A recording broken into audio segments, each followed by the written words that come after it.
Well, greetings, imagination connoisseurs. Once again, it is I, your Duke of Dope Discourse, your master of fun and wonder, your viceroy of verisimilitude, your Archbishop of Banterbury, and your Chancellor of Cheerfulness, and lest we not forget, your existential Mr. Rogers, Robert Meyer Burnett, and I am here with another episode of Robservations, Robcasting to you imagination connoisseurs, you members of this, the Post-Geek Singularity. This is Robservations episode number 454.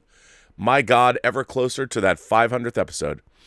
Lining up some interviews. It's going to be a good show. Bang up show. If you want to send me videos, greetings, if you want me to play, I don't know, anything you want to show me on the 500th show, you've got time, but I'm putting you on notice now.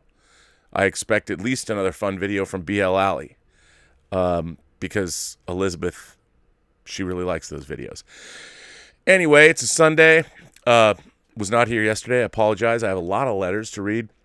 But there was something that I wanted to talk about that I did not address. And, oh, wait. Let me put on everyone's favorite pair of glasses that I own. These $5 great glasses from Amazon. Now, we all know that HBO Max took Gone with the Wind off their service for a while, and they've put it back. They've put it back with a disclaimer video that I have to say. Well, let me read this article from Variety. I don't know if you've seen it, the video, but I'm going to read this article from Variety. This was by Ted Spangler, and this was on from June 24th. I've been remiss not to discuss this, but I wanted to discuss it today. Gone with the Wind is back on HBO Max with an introductory disclaimer that discusses the historical context of the classic film. Warner Media had pulled the movie 2 weeks ago, citing the need to address its racist depictions. The intro video, which now plays on HBO Max before the movie starts, Turner Classic Movies host and film scholar Jacqueline Stewart discusses why this 1939 epic drama should be, you know what, I can't, my glasses are fogging up. Hang on, let me put them down like a professor. Should be viewed in its original form, contextualized, and discussed. A second video provided with the title is a 1-hour recording of a panel discussion, The Complicated Legacy of Gone with the Wind, from the TCM, the Turner Classic Movies Classic Film Festival in April 2019, moderated by author and historian Donald Bogle. Stewart, in the 4-minute and 26-second segment, HBO Max also added as an extra feature for Gone with the Wind, calls the movie one of the most enduringly popular films of all time. At the same time, she says, the film has been repeatedly protested dating back to the announcement of its production, Stewart says. Producer David O. Selznick was well aware that black audiences were deeply concerned about the film's handling of the topic of slavery and its treatment of black characters. Despite Selznick's assurances to the black community that he would be sensitive to their concerns, Gone with the Wind presents the antebellum South as a world of grace and beauty without acknowledging the brutalities of the system of chattel slavery upon which the world is based, Stewart says. The enslaved black people in Gone with the Wind conform to old racial stereotypes as servants notable for their devotion to their white masters, for their ineptitude, Stewart says. She continues, the film's treatment of this world through a lens of nostalgia denies the horrors of slavery as well as its legacies of racial inequality. Stewart, a professor of film and media studies at University of Chicago, also notes that black cast members were not allowed to attend the movie's premiere because of Georgia's Jim Crow segregation laws. In addition, Hattie McDaniel, who was the first African-American person to ever win an Academy Award for her portrayal of the servant Mammy in the film, was not allowed to sit with the other cast members at the Oscars. Watching Gone with the Wind can be uncomfortable, even painful, Stewart says. Still, it is important that classic Hollywood films are available to us in their original form for viewing and discussion. Warner Media's propending of Stewart's discussion of the film comes amid the backdrop of a nationwide Black Lives Matter protests over the police killing of Minneapolis man George Floyd. The company temporarily yanked Gone with the Wind from HBO Max after 12 years a slave. Screenwriter John Ridley, in a June 8 Los Angeles Times op-ed, urged Warner Media to remove the film. It doesn't just fall short with regard to representation, it is a film that glorifies the antebellum South, Ridley wrote. It is a film that, when it is not ignoring the horrors of slavery, pauses only to perpetuate some of the most painful stereotypes of people of color. Gone with the Wind stars Vivien Leigh, Clark Gable, Hattie McDaniel, and Olivia de Havilland. The film, adapted from the 1936 novel by Margaret Mitchell, is set during the Civil War and the Reconstruction era and follows the story of Scarlett O'Hara, the daughter of a Georgia cotton plantation owner. HBO Max's description of the film, which clocks in at 3 hours and 41 minutes, reads, Scarlett O'Hara's battle to save her beloved Tara and find love during the Civil War.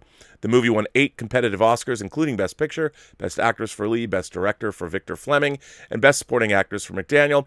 The American Film Institute ranks Gone with the Wind, which was the very first movie to air on TCM in 1994, as the number 4 best American movie of all time after Citizen Kane, Casablanca, and The Godfather. Adjusted for inflation, Gone with the Wind remains the highest-grossing film at the box office ever. Last November, Disney Plus, shortly after it first launched, added warnings on some older films that they contained outdated cultural depictions. Those include the original Dumbo, The Aristocats, Lady and the Tramp, Jungle Book. Meanwhile, Disney's 1946 musical film Song of the South hasn't been available in any format for more than 3 decades because of its racist depictions of African Americans. Now, I do not know how many of you, as these glasses are crooked on my face, I don't know how many of you have seen this. You can find Professor Stewart's introduction on YouTube. And I have to say, I wholeheartedly approve. I watched her introduction. I thought it was balanced. I thought it was smart. I thought it brought up all the salient points that needed to be brought up. And still, she came out on the side of not altering the film, no censorship. And I think it was handled with grace and aplomb. And I think that this is exactly the kind of thing that we need more of in the country. And I applaud HBO Max for doing it. I applaud Warner Brothers. I applaud Professor Stewart for taking part. And I don't think there was probably anyone better who could have done this. I mean, obviously, she's been on Turner Classic Movies. She's a professor of film. She's black herself. They handled this great, 100%, all the way around. And I couldn't have asked for anything better. And our rich legacy of film is preserved. As everyone knows who's watched my channel for any length of time, I am a huge proponent of not erasing history. We have to embrace our history. And what's really important about understanding where we came from as a species, and hopefully it will inform where we're going. But getting rid of our past, getting rid of monuments to our past, is not going to change that past. Our past needs to be understood. It needs to be put on display for all to see. Now, that doesn't mean that I think that necessarily Confederate statues should be left in place, but I do think that those statues should be put in a museum, put in a place where you can understand these things. And it's important, and it's worth preserving and understanding that these things actually happened. The Civil War is first of all, the history of the Civil War is the history of America, but it also it's something that needs to be understood so it doesn't happen again. And there's a lot of components to it, and I think now everyone's knee-jerk reaction is, let's just burn it all to the ground, let's get rid of it all. But then you're becoming exactly like the people that you are protesting, and that is not what we want. On the flip side of this, in case anyone has not heard, a Golden Girls episode, there's been a lot of TV episodes that are being pulled from circulation for perceived racist depictions of things like blackface. A number of shows, including the Golden Girls. That's right, ladies and gentlemen. But in this case, I think the hysteria goes a little far. Hulu removes Golden Girls episode over a mud mask, blackfaced. In the latest instance of a streaming service reappraising its catalog in our current social and political climate, Hulu has removed a Golden Girls episode over a blackface scene. Per the Hollywood Reporter, the season 3 episode Mixed Feelings has been taken down due to the characters Rose and Blanche putting on black mud masks while enjoying at-home facials. This isn't exactly blackface. And I think to equate this with actual blackface muddies the waters. This is the kind of thing that I think goes too far, and it does a actual disservice to what everyone's trying to do. The Hollywood Reporter reports that the scene in question comes after the son of Dorothy, B. Arthur, reveals his intention of marrying an older black woman, which Dorothy opposes because of the age gap. When the woman comes to their home, Rose tries to break the tension by quipping. She comes out with the mud on her face. This is mud on our faces. We're not really black. Hulu has not clarified if the episode will ever return. I think that this episode, one, it's not blackface at all. She's making a joke about it, and this joke is actually to pull this episode. It's about a relationship, an interracial relationship, about characters and age differences, and I think the episode is very worthwhile. And because they make a joke that, in a way, is actually acknowledging that blackface is bad, that's why she clarifies that this isn't what that is. And it is the Golden Girls. I think that this goes a little too far.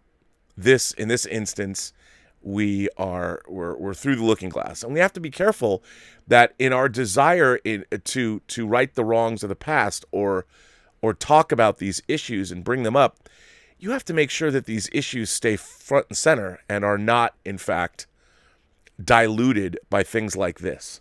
So I think we all need to really take a step back and really put our thinking caps on when we're going to do these things, because we don't want to ultimately hurt the cause after all. So anyway, just a thought. Now, I have many, many, many letters, and the first letter I'm going to start with, that's right, ladies and gentlemen, the chairman himself, Jeffrey Mao. Jeffrey Mao says, "Dear Rob, oh boy, your topic from today's episode 453 about oh boy, your topic from today's episode 453 about a young adult book which hadn't even been written being canceled due to a concern expressed about its topic got me thinking. Actually, the book had been written. It wasn't going to be published until next March of 2021. Got me thinking. You know, like you often say, we live in wondrous times, and for the most part, things are better than they ever have been.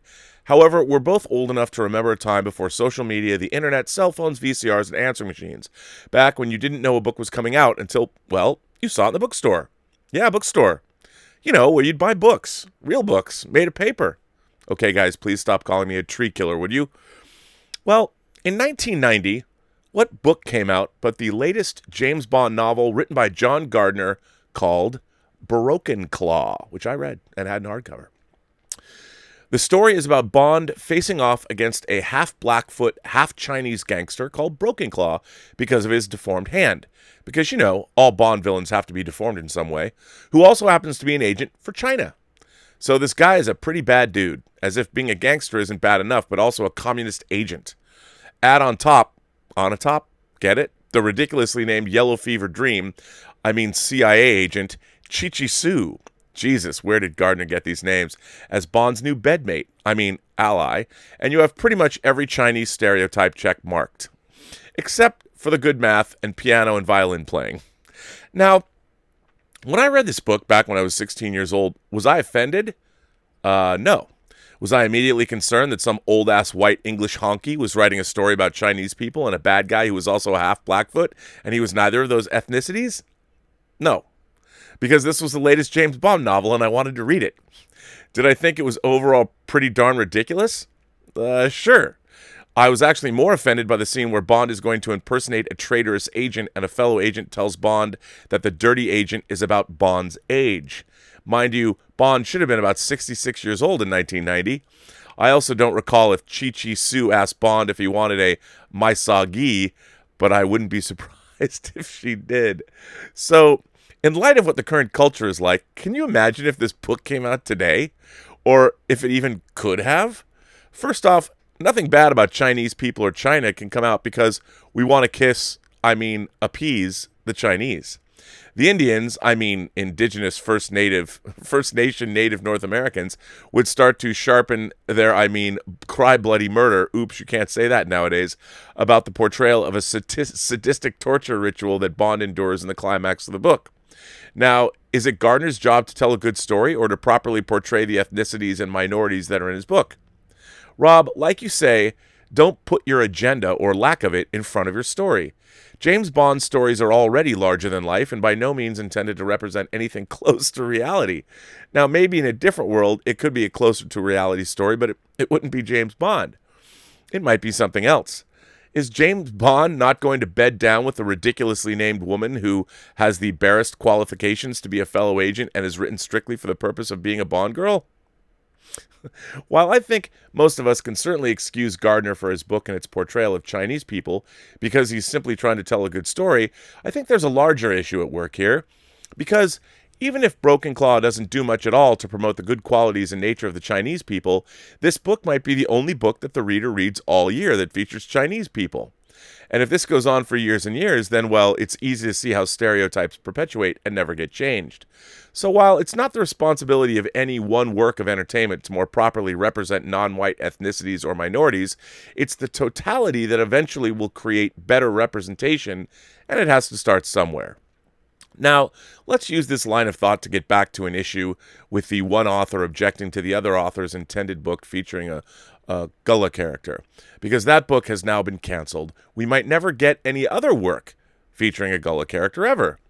We'll almost more than certainly get plenty of works featuring Chinese characters, so if there's one that is not that great, it won't really matter. But because of a hasty and rash reaction to a non-Gullah person's decision to include a Gullah character in her proposed book out of an unjustified fear of that character, and by extension entire group, will be improperly represented, we lose a great opportunity to introduce this little-known group to a much larger audience. So what's more important? That this group's background, history, and mere existence get more attention through the publication of the book versus the possibility that they may not be shown as accurately as they could be. If the one author is so concerned that the Gullah are almost completely unknown and dying out, then what is her problem with someone else wanting to bring them to light? If she doesn't want the white author to write the book, is she stepping up and offering to write her own book? Would Shogun have been as popular and widely watched if a Japanese author wrote it and had only Japanese characters? Probably not. Would a lot of Westerners have continued to view Japanese people as merely World War II enemies? Maybe. But there has to be a first step to breaking down barriers, changing perceptions, and opening people's eyes. How many people went to read more about Japanese history of the Tokugawa era because of Shogun? Me, I was one. To learn more about Japanese culture and traditions. I'm pretty sure that such a popular miniseries as Shogun would have had a big influence. I just think people need to both care more and care less. They need to care less about who's writing a story about whom, and who's playing whom, and who's directing whom. Rather, they need to care more about the story that will be told, and it will be told well and pretty accurately. Just like the Burnett axiom says, not to put your agenda before your story, don't also put the need for exacting detail and pinpoint accuracy before your story. You know, that's why it's called fiction, because it's not real. We know that. If we want to get the real story and all the details, we'll go do our research. We might look it up now on Wikipedia instead of the World Book, but at least we'll go look it up. So that's what I wanted to say about this. And if anyone was offended by the first half of this letter, then thank you. That was my intention. Jeff. P.S. As I was writing this letter while listening to the show, and I know other people, like Alexander Wilson, brought up other examples of the Gullah people appearing in previous works, I still say that my basic point stands, given that those appearances were extremely rare and not memorable at all to the mainstream public. A Soldier Story was 35 years ago, and no one remembers it for a Gullah character. To take a line from Crimson Tide, I believe both Bethany and Alexandra were both right and both wrong. Bethany was right to express concern, but she was wrong in how she did it. Alexandra was right in acknowledging the concern and understanding it, but she was wrong in then electing to cancel her book entirely. Well, Chairman Jeffrey Mao, I really quite enjoyed that letter. Thank you very much. And I think you brought up many salient points, and I appreciate that. That's why I love the letters that you guys write on this show. And it is the show, actually, so thank you for writing a thoughtful letter like that. And I have a lot of those today, which is pretty exciting. So let's see. So who do we got here? We've got Ian Samuels here. Rob and fellow Robservationists, today's subject is movie soundtracks, or at least on a particular composer I would like to highlight. Often lost in the mix behind juggernauts like Jerry Goldsmith and, of course, the living legend that is John Williams, I feel up with these giants should be Alan Silvestri. I like that. I love that idea. I think Alan Silvestri is fantastic. He has been composing music for TV and movies since the 1970s. He was the man behind the music of series like Starsky and Hutch, Chips, T.J. Hooker, and Manimal. Manimal, a series that was seriously underrated. I loved it. Anyway, back to the music. His big break in movies could be seen in the 1984 comedy action Romancing the Stone. After Fandango and Cat's Eye, he composed one of the greats of cinema history, in my opinion, the music for Back to the Future. More sci-fi followed with Flight of the Navigator, Predator, My Stepmother's an Alien, Mac and Me, The Abyss, and Back to the Future Parts 2 and 3, and Predator 2. In between, he created music for the likes of The Delta Force, Outrageous Fortune, Overboard, Who Framed Roger Rabbit, and Young Guns 2, Blaze of Glory. During the 90s, he created the score for Father of the Bride, Stop or My Mom Will Shoot, Fern Gully, The Last Rainforest, Death Becomes Her, The Bodyguard, Super Mario Brothers, Forrest Gump, The Quick and the Dead, Judge Dredd, The Father of the Bride 2, The Long Kiss Goodnight, Volcano, Mouse Hunt, and Stuart Little. He also returned to TV with the Tales from the Crypt series. During 2000, more work came his way in the form of What Lies Beneath, Castaway, What Women Want, Lara Croft Tomb Raider, Night at the Museum. More recently, he became known for Captain America the First Avengers and Avengers Infinity War and Avengers Endgame, as well as Ready Player One and The Predator. Many of the movies he's done music for were not blockbusters like those worked on by Goldsmith and Williams, but even when the movie's pretty awful, his music is always a highlight. So I feel he should be praised as much as Williams or Goldsmith. Hey, look, I am right there with you, Ian. I think that is that's absolutely true, and I agree with you 100%. So yeah, and for those of you who might be interested, I dipped back into my Spotify, which I hadn't used in a long time, and I have been listening to it, and I made it's a mixtape, but it's a mixed Spotify playlist. I'll put it right here in the live chat, and if you're interested, you can listen to it. It's called Soundtracking into the Solar Winds. So check that out. Tell me what you think if you enjoy it. It's all over the place. Some obscure stuff and some not so obscure stuff. So there you go. And let's see. Who's next? Who is next? Aaron Johnson's here. Aaron Johnson says, Dear Rob, I thought I would comment about the films of Leslie Nielsen. There is no doubt that people remember him for his comedic work as well as his lesser-known dramatic work. Obviously, I'm not going to comment on all of his dramas and all of his TV appearances, but I am going to take joy in commenting on a few of his dramatic roles mixed in with comedy. Nielsen was in such films as Forbidden Planet, which laid the groundwork for the TV show Lost in Space. Also, it's pretty much the prototype for Star Trek, which also had Robbie the Robot. Nielsen was also in Disney miniseries The Swamp Fox, which chronicled the American Revolutionary War hero Francis Marion.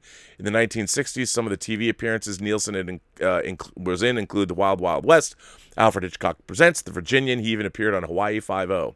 The last film I'm going to mention before the comedies are when Nielsen was in The Poseidon Adventure, though he had a few dramatic roles after that before changing to comedy.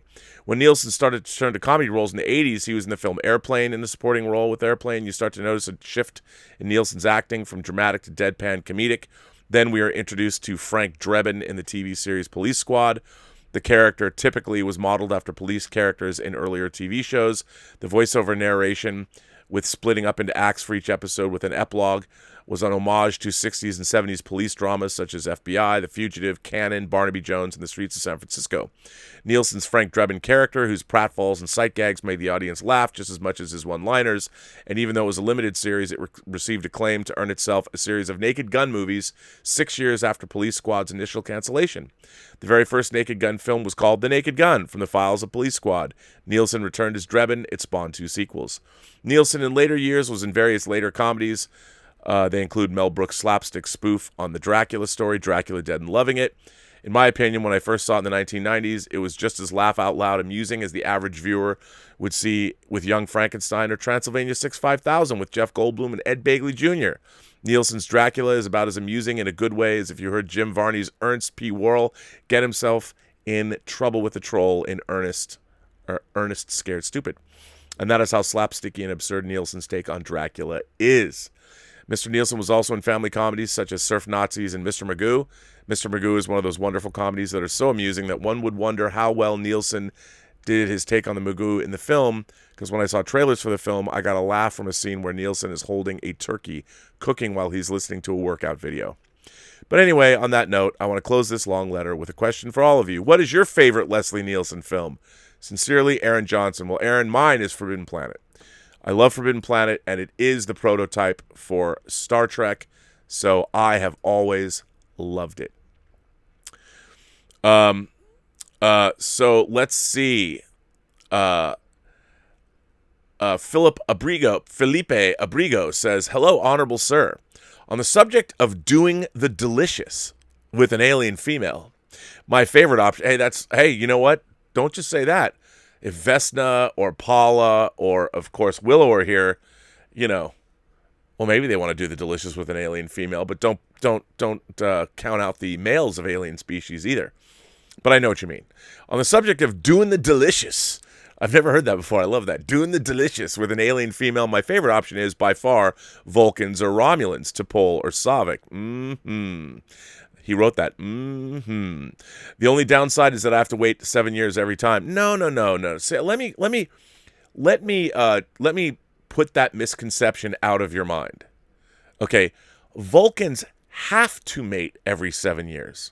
That doesn't mean they wait. Do you think Amanda was waiting 7 years for Sarek to get busy with her? Come on, man. No, it's just they have to do it every 7 years. That doesn't mean they wait all that time. I think that's a misconception. In your case, if you would have to choose in your case, if you would have to choose which species do you prefer, a bow chick bow wow, a female Nausicaan, or a female Wookiee, and why? Thanks for the show and keep it up, Felipe. Wow, that's a Nausicaan or a Wookiee. Well, probably a Nausicaan. I think that I would have to go with a Nausicaan because Wookiees are big, man. They're Nausicaans could be. I mean, Nausicaans are big too, but I think I think a Nausicaan would be more manageable for me. Not to take anything away from a female Wookiee, because I'm sure she'd know how to get wild and woolly, if you know what I'm saying. But I'll have to take a Nausicaan, Philippe.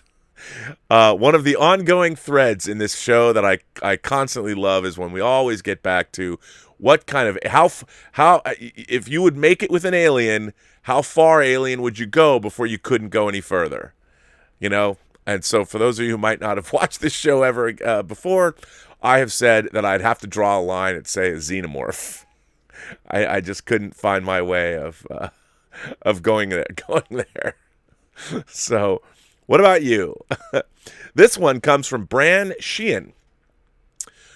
And I looked, and behold, a cosmic horse, and the name of him who sat upon it was the master of fun and wonder, and the Post-Geek Singularity followed with him. Greetings, Rob, and the collection of motley scavengers and perfidious story lovers that constitute our small pocket dimension of the internet. I'd like to take the time in this letter to highlight my personal love of the horror genre, and to try and express the sense of exhaustion that many of us feel when confronted with modern PC and cancel culture from a potentially fresh perspective, that of a millennial. I hail from the rather unremarkable state of Ohio.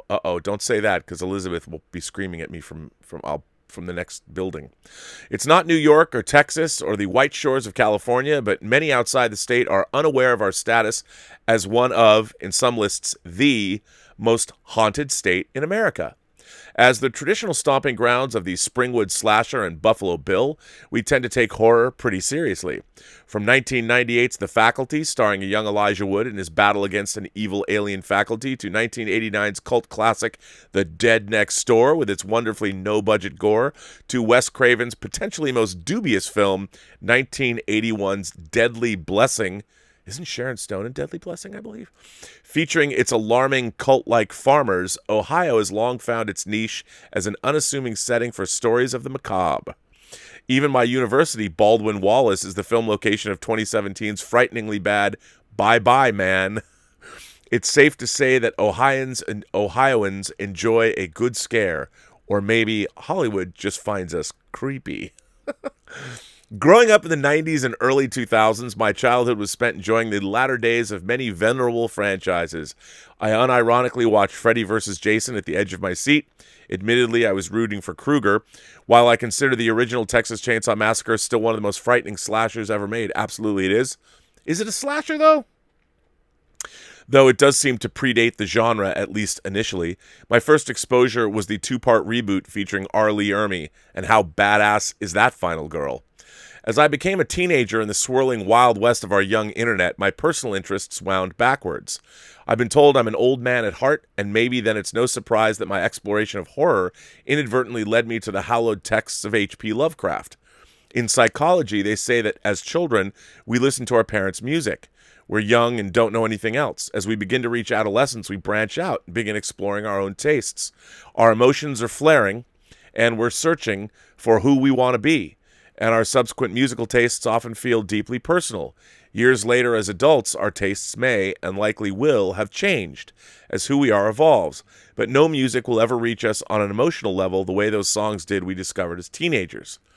I suppose this is just as true as of literature or anything else.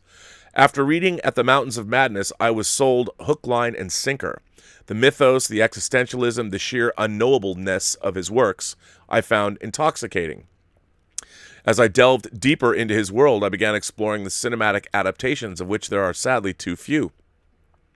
My first discovery was the delightful 1989 From Beyond. I have an autographed From Beyond one-sheet right over there.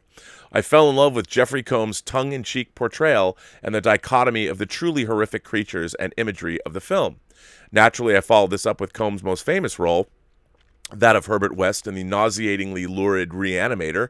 Films such as 2001's Dagon and 2019's Color Out of Space have helped keep Lovecraft's name somewhat relevant in the modern age of cinema, but he remains, as he ever was, relatively niche. As a millennial, I'm also a fairly active gamer, and it is in the world of gaming that I've learned to appreciate the sheer monstrosity of Lovecraft's influence on modern genre culture. From World of Warcraft to League of Legends, Lovecraftian mythos seem to be nearly everywhere. Even the titanic Minecraft heavily draws from his ideologies. Into this year, it was with great anticipation that I purchased the video game Sinking City, an open-world exploration and investigation game set smack in the classic noir world of Lovecraft. As I began exploring the drowned streets of the titular metropolis, I was struck by the apparently open existence of Innsmouthers as a social class within the city. As my investigations continued, the ominous esoteric Order of Dagon began to rear its fishy head.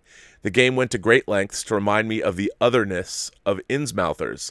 They were foul, not human, the product of unspeakable unions. Presently, I reached a point where I was met with an interactive conversation with a benefactor whose son had been murdered by the Innsmouthers and the esoteric Order of Dagon. As the conversation wore on, I found myself prompted with two options. I stared perplexed. Both of my options seemed suspiciously similar. My gaming experience told me I had reached a point where my character needed to say something critical, regardless of which option I personally selected. I chose one of the two, and I watched as the hard-boiled private eye that I had journeyed with through the dankest of dungeons waxed poetic. He spoke of the social injustices that Innsmouthers faced. He accused the other characters of bigotry and challenged him to examine his prejudices. He spread his arms and explained the humanity of the Innsmouthers and how if we all learned to accept one another, maybe things could get better. I sat in disbelief. Now, let me be clear. These were not the African or even Italian or Irish communities that face very real problems in the era of this game. They were wrong then and they're wrong now. No, this was a cult of mutated, monstrous half-fish creatures that worship a malevolent alien demon. I finished the conversation and then I quietly closed the game. As a millennial, I'm acutely aware of our generational rep. We're woke. We are cancel culture. We were the students who challenged our professors and rallied online for the downfall of people at the slightest hint of an accusation. We celebrated the censoring of novels and films at the first sign of offense. But I renounce these ideologies. We as a society have become so ideologically insular that anything in any form that doesn't form fit to our beliefs must be evil. We've become a society of black and white morality, and as everyone knows, only a Sith deals in absolutes. What happened to live and let live? When did we all lose our chill? I love that. When did you all lose your chill? You know, I've never lost my chill. I don't think you should either. I love that. When did we all lose our chill? It often seems that we navigate the vagaries of social media. We must conform to keep our mouths shut. Oh, wait. It often seems that as we navigate the vagaries of social media, we must conform or keep our mouths shut. Those that voice alternative opinions, either in the interest of wider horizons or even the sudden knee-jerk of an angry response, often find themselves utterly and completely destroyed or canceled. I don't know exactly what our path forward is as a society, how we'll relearn to love and accept each other. Until then, I'll continue to explore the Stygian depths of cosmic horror and tuning in each afternoon for my daily dose of Robservations. Stay well, Rob, and continue speaking your mind. It may not always seem like it, but even in the younger generations, some of us still share your views. Until next time, Bran Sheehan, an imagination connoisseur. P.S. I've not seen it, but I ordered a copy of The Hills Run Red, and I'm looking forward to seeing it. P.P.S. I also pray that the Bond franchise continues to fly under the ever-vigilant radar of woke culture because, hoo boy, they would have a field day with the older films, but maybe that is for another day. That's a letter for another day. Well, Bran, let me tell you, what a great letter that is. Please write more. I very much appreciate your perspective. But yeah, what I fear is things like Lovecraft. I mean, Lovecraft, he was a racist. He was. I mean, we know that. He was anti-Semitic too. I love Lovecraft. I love the cosmic otherness, the old ones, the Stygian depths, as you call them, out there in the cosmic void. I love all that stuff. And it's like, I mean, I guess when I was growing up, I just took it for granted that, there were times in the past where people held viewpoints that I certainly don't agree with, but that doesn't mean, I was reading their work. I'm not gonna not read seminal horror work because some guy was a douchebag who wrote it. I think the work will have value in addition. Like, if you don't know, what are you supposed to do? If you pick up a Lovecraft novel and you hear about Lovecraft and you don't know about him personally, are you not gonna? The book stands on its own. It's not like you're supporting his career, maybe his estate. I don't know, but I think you're right. People have lost their chill. I love that. Owen Toohey is here. Owen Toohey says, piggybacking on the alien relations topic, I should point out that there are indeed female predators, or as we knew, Yautjas. That's the name of the predator race, the Yautja.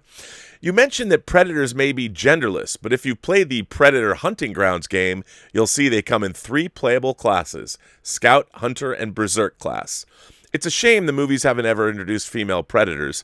To quote Dutch's character from the video game, and in your best Arnold voice, "We weren't certain they had any gender to speak of." That's not even an Arnold. That's a terrible Arnold. Let me just read what you wrote.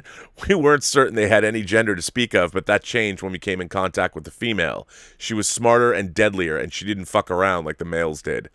I mean, come on. Who doesn't want to see that? While the aliens function like a bug colony, the predators would be something we'd see in the animal kingdom, like in a pride of lions. The female's the alpha predator. I just love the idea that while the male predator goes on weekend hunting trips, the female is the one who gets shit done. P.S. When are they going to bring Dutch back to the movies? It's a no-brainer. Well, I don't know, Owen. I wonder, your name is Tuohy, Owen Toohey. Do you know Angela Toohey from Chehalis, Washington? If you do, say hello to her for me. And if she doesn't remember who I am, just say Flying Horseshoe Ranch. She'll remember. I think you're absolutely right that, look, the thing about the Predators is they've got all this technology. They got spaceships. I mean, they're smart. They're more advanced than we are. So can you imagine? That's why I like the beginning of Alien versus Predator Requiem. Cracks me up. Yeah, but I think, the Predators are a sophisticated bunch. I wouldn't want to run afoul of them. Omar94 is here. Omar94. Actually, Omar94, I've got, hang on, I'm going to come back to you, sir. I'm going to come back to you. Um, I won't. Hi, Rob. I have more movie recommendations for those I like and think are underappreciated. So here goes. My first recommendation is a 1988 Disney animated movie called Oliver and Company. The animation looks very cheap, as many Disney animated films of the 70s and 80s did until The Little Mermaid, but I found the movie to be quite enjoyable. My second recommendation is a 1979 science fiction movie directed by Nicholas Meyer, who made Wrath of Khan, called Time After Time, starring Malcolm McDowell. I love Time After Time. I saw it when it first came out. I adore that film. David Warner as Jack the Ripper, and Malcolm McDowell and Mary Steenburgen. They actually got married after they made that movie together. My third recommendation is a 1996 Sidney Pollack movie starring Harrison Ford called Sabrina, a remake of the Billy Wilder movie. I don't think it's as good as the original movie, but I still find this remake enjoyable and quite charming. Those are my three recommendations: Oliver and Company, Time After Time, and the remake of Sabrina. Thanks, and live long and prosper. Yeah, Time After Time is one of the great time travel movies ever made. And if you haven't seen it, do yourself a favor and check it out. Martin Lawrence is here. Greetings and salutations, Rob. I wanted to write in and get your thoughts on the werewolf genre. Zombies may have been played out to death. Vampires have faded away since the Twilight days.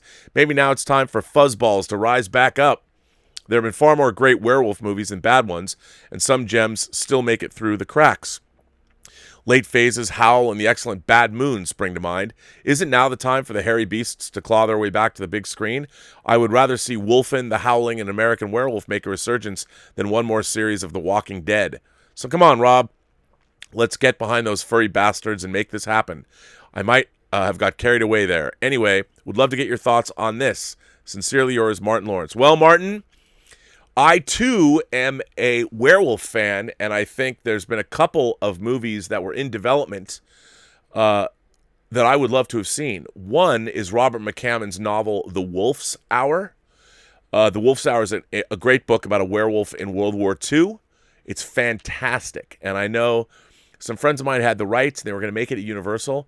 The other, and I cannot recommend that novel highly enough if you want to read a great werewolf novel, Robert McCammon, The Wolf's Hour. Fantastic book. Another book I would love to see made, and I think Ridley Scott's company owns this, is a book called The Last Werewolf by Glenn Duncan. It's 3 books now, but it would make a great trilogy. The Last Werewolf is awesome. I loved that book. Actually, I loved all 3 of them, and it has vampires in it too, if you get to the third one. But The Last Werewolf, check that out. Highest recommendation. Both of those books, actually. Both of them are great. Christopher McCulloch is here. Mr. Burnett. There comes a time in every comic book reader's life when they realize there is a status quo. The baseline appearance in their characters' lives that, for financial reasons, editorial oversight will dictate the story be reset to, creating a rubber banding of storytelling as the characters grow and change, then face an arc of regressive storytelling that undoes what development came before. What I consider probably the best example of comic book storytelling, Chris Claremont's run on X-Men, is a good example of this. Claremont considered a lifetime in a paramilitary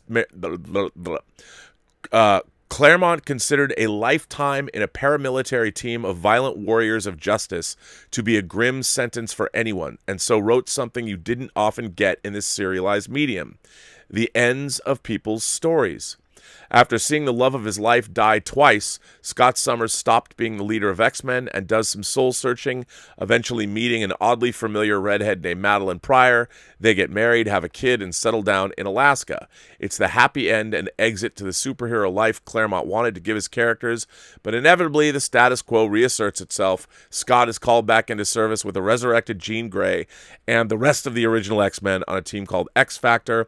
Madeline is revealed to be a clone and goes mad, becoming the Goblin Queen. I think Hell is involved.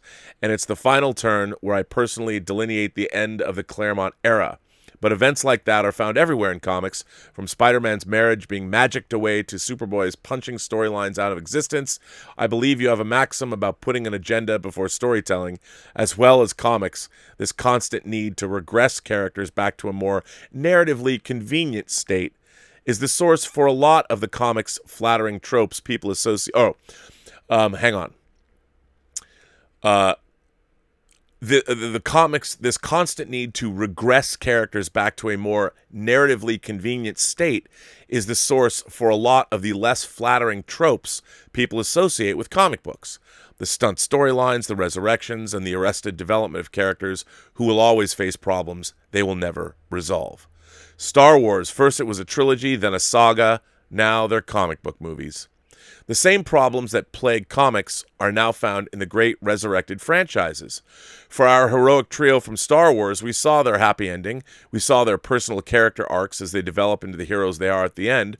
Unfortunately, having to write stories around accomplished heroes facing new problems they're not equipped to face wasn't convenient for the writers. Much simpler is having them face the same problem they faced last time and have their character development from that struggle regressed so they can make the same mistakes they did before. Luke, the earnest farm boy, inherits the legacy of an ancient order of knights, is baited by a threat to those he loves, falls to hubris, and after being defeated by his nemesis, learns of a familial connection in the one person he hates most. Humbled, he is faced again with a choice between death or darkness and chooses to believe in the good in someone he loves, transcending even the teachings of his elders, saving the galaxy from darkness. So we get in the sequel a journey Luke already made in the old trilogy. Luke has already sacrificed himself twice rather than give in to the dark side, and in fact transcended the teachings of his masters by not wanting to kill his father. Then the Emperor has already won. I'm not saying that Luke can't, in a momentary lapse, consider murdering his sister's son, but I'm not satisfied with the explanation given, nor do I believe in what comes next. Luke didn't want history to repeat itself, so he abandons his sister, best friend, and the galaxy to an ancient, nigh omnipotent dark side user who has already corrupted his nephew? Right. If Kylo had killed Leia, I could see Luke not caring anymore, but the rom-com logic of miscommunication being the downfall of both Luke and Ben is baffling to me. The same is true of Han and Leia. Han, a hero whose life under an oppressive regime made him into a reluctant cynic, always looking out for himself, but once given an opportunity to do right and a connection to people who act selflessly in a hopeless cause, becomes a better person for it, finding something and someone beyond himself to fight for. But writing around that completed character arc wouldn't highlight what people respond to, so instead we regress the character back to the beginning of A New Hope. But still toothless, he can't be a villain. Leia, the princess forced to become a freedom fighter, should be an elder statesman of this new republic she spent her life fighting to build. But for vague reasons we never learn, she gives up on politics to run another rebel organization fighting a rogue state we little understand.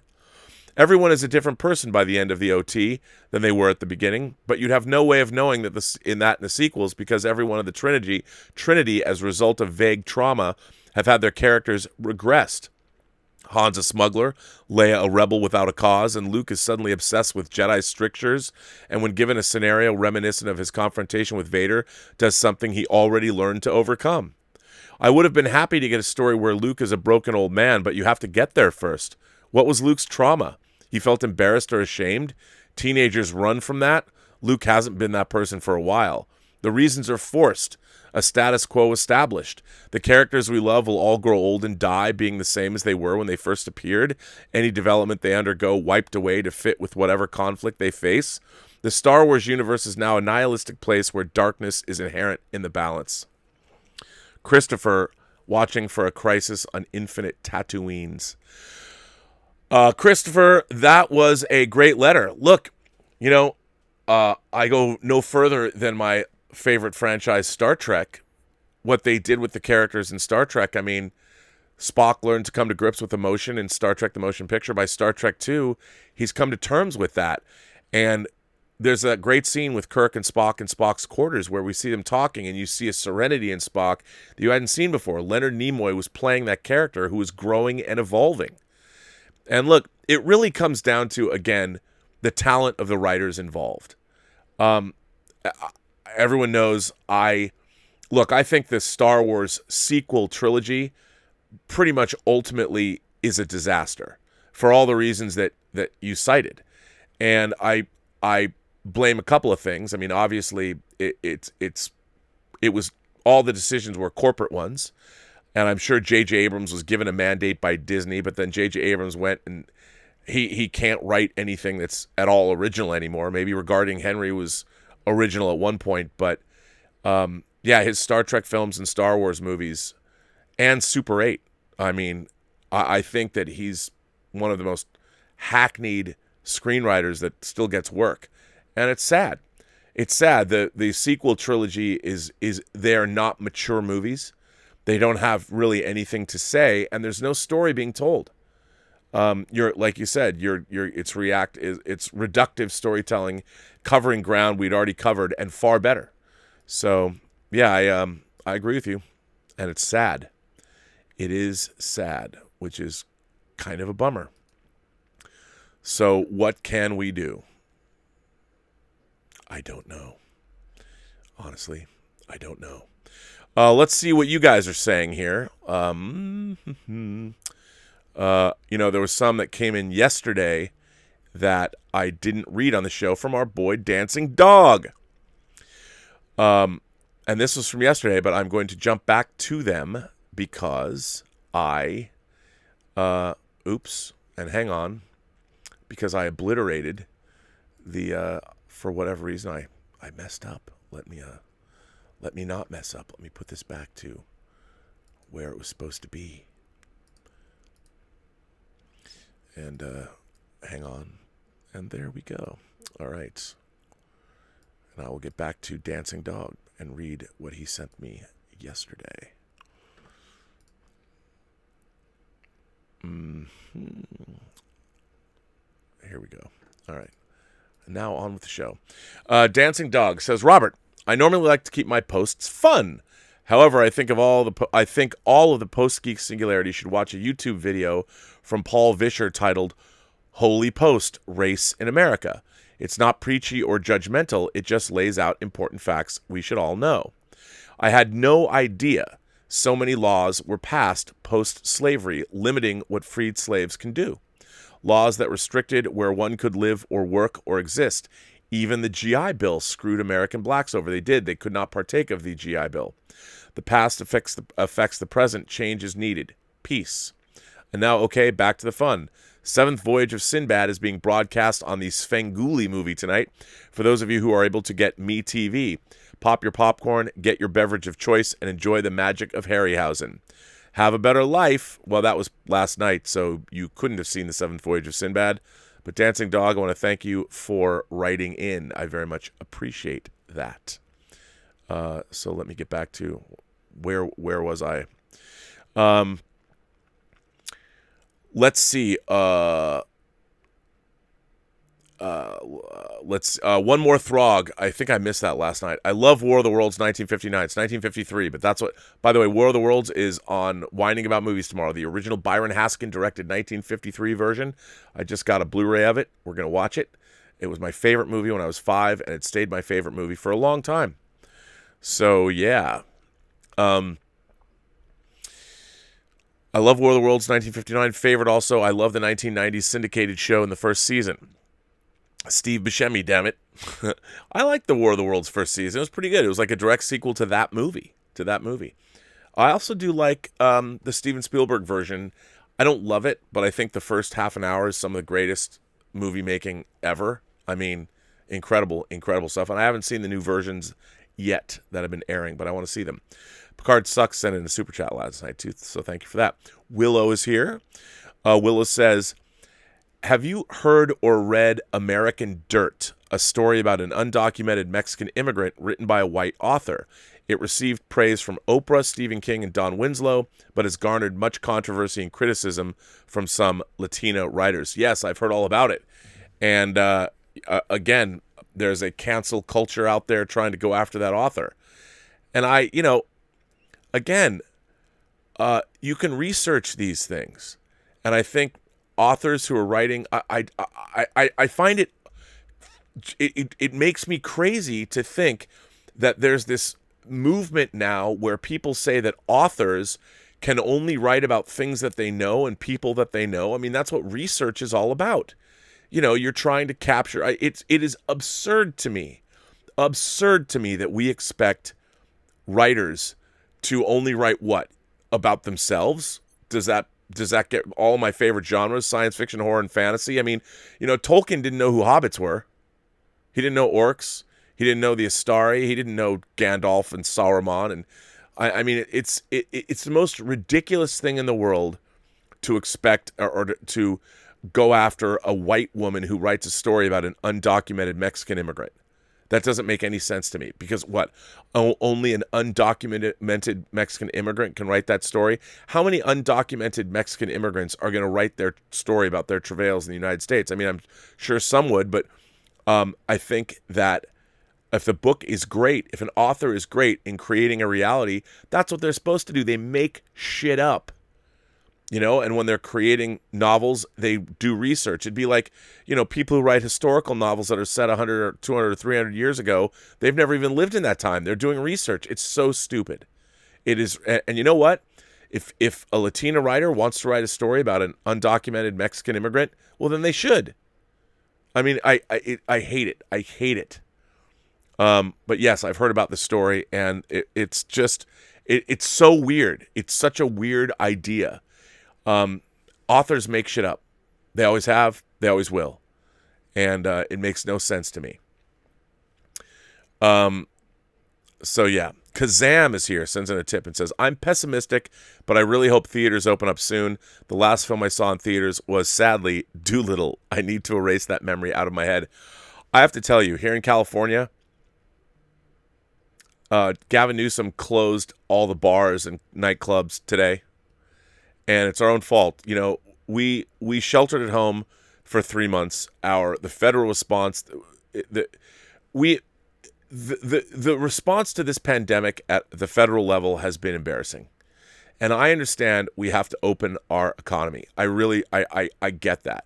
I get that. But now we have restaurants that you could go and they were doing curbside pickup. There are restaurants whose employees now have COVID, so they can't even do that. So ultimately, this reopening was done too fast. It was done too haphazardly. And I have to say, it certainly laid bare some of the stupidity that we as Americans, I mean, watching people going to city council meetings talking about not wearing masks. Well, proof's in the pudding. The COVID cases are we didn't do enough testing. Now we're doing testing now. Yeah, there's a lot of people now being diagnosed, but our hospitals are beginning to fill up again. We have real problems, and I don't think, I know they moved Tenet into August. I don't see this going away anytime soon because the results of the reopening it's going to explode. It's exploding. We are just not smart or mature enough to have handled it well. And I want to see a movie so goddamn bad. I want to see Tenet so bad.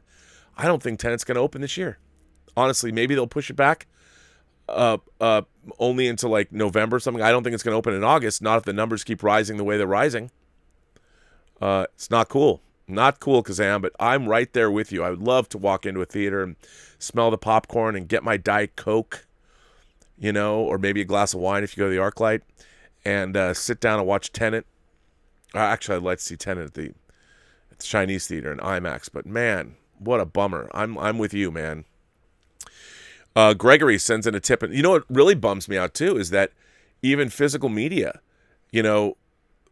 I still buy new movies if I liked them. There's nothing much coming out on physical media. What are you going to see? Because we're already 3 months, 4 months, we'd start getting discs of movies that had come out this year. But there aren't going to be any, and it's what a bummer. Gregory sends in a tip and says, you have a new nickname, the Jedi of Certain Points of View. I like that. That's pretty good. The Jedi of Certain Points of View. Yeah. Fortunato sends in a tip and says, hi, R&B. Since you're a Holly woke veteran, I wouldn't say I'm Holly woke, I'd like to get your opinion on whether being a member of a guild, a producer, or a member of a guild, producer, or writers, or anything is really a benefit. Well, to be honest, I have never been a member of the guild. I was stupid. When the Producers Guild first formed, I was offered admittance to the Producers Guild. I'm going to apply now to be a member because of Tango Shalom.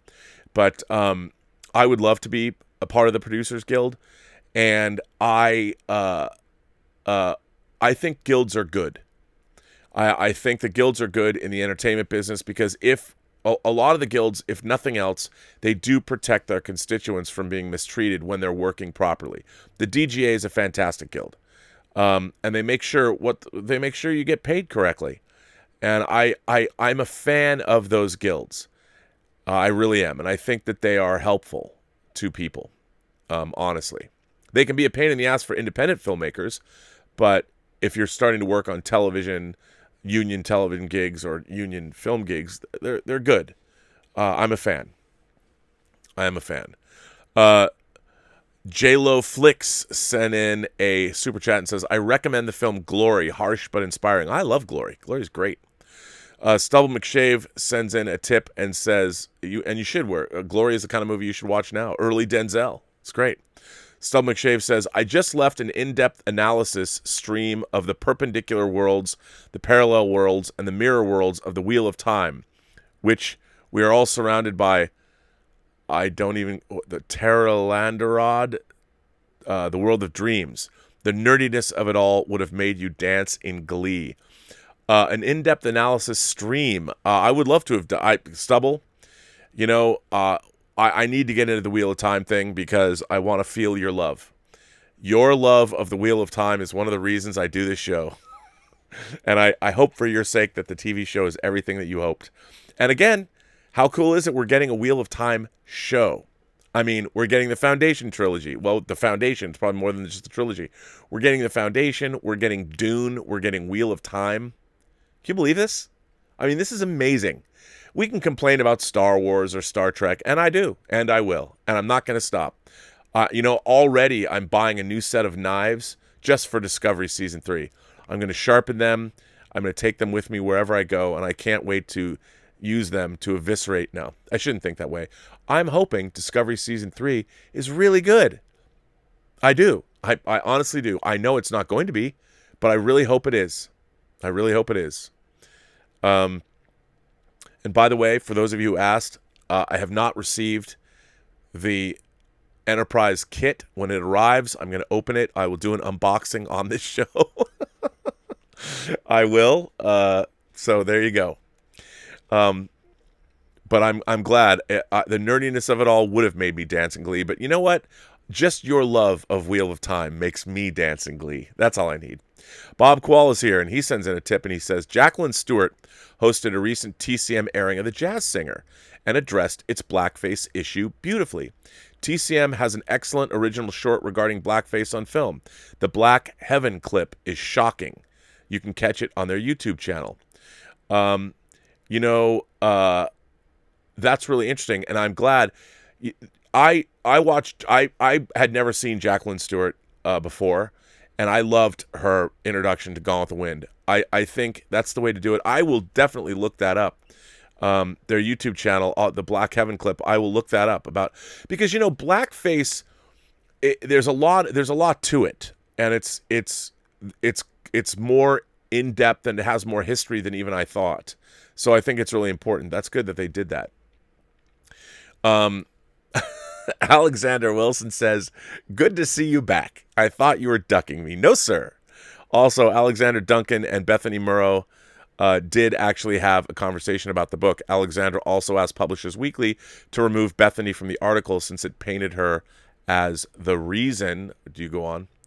The reason, which was not the case, as Alexander had conversations with several authors about the book and was told that the book doesn't do any justice to the culture. She decided that if her peers didn't like it, she wasn't going to release it. Well, that's good to know. That's the way it should be done. I still disagree with Bethany's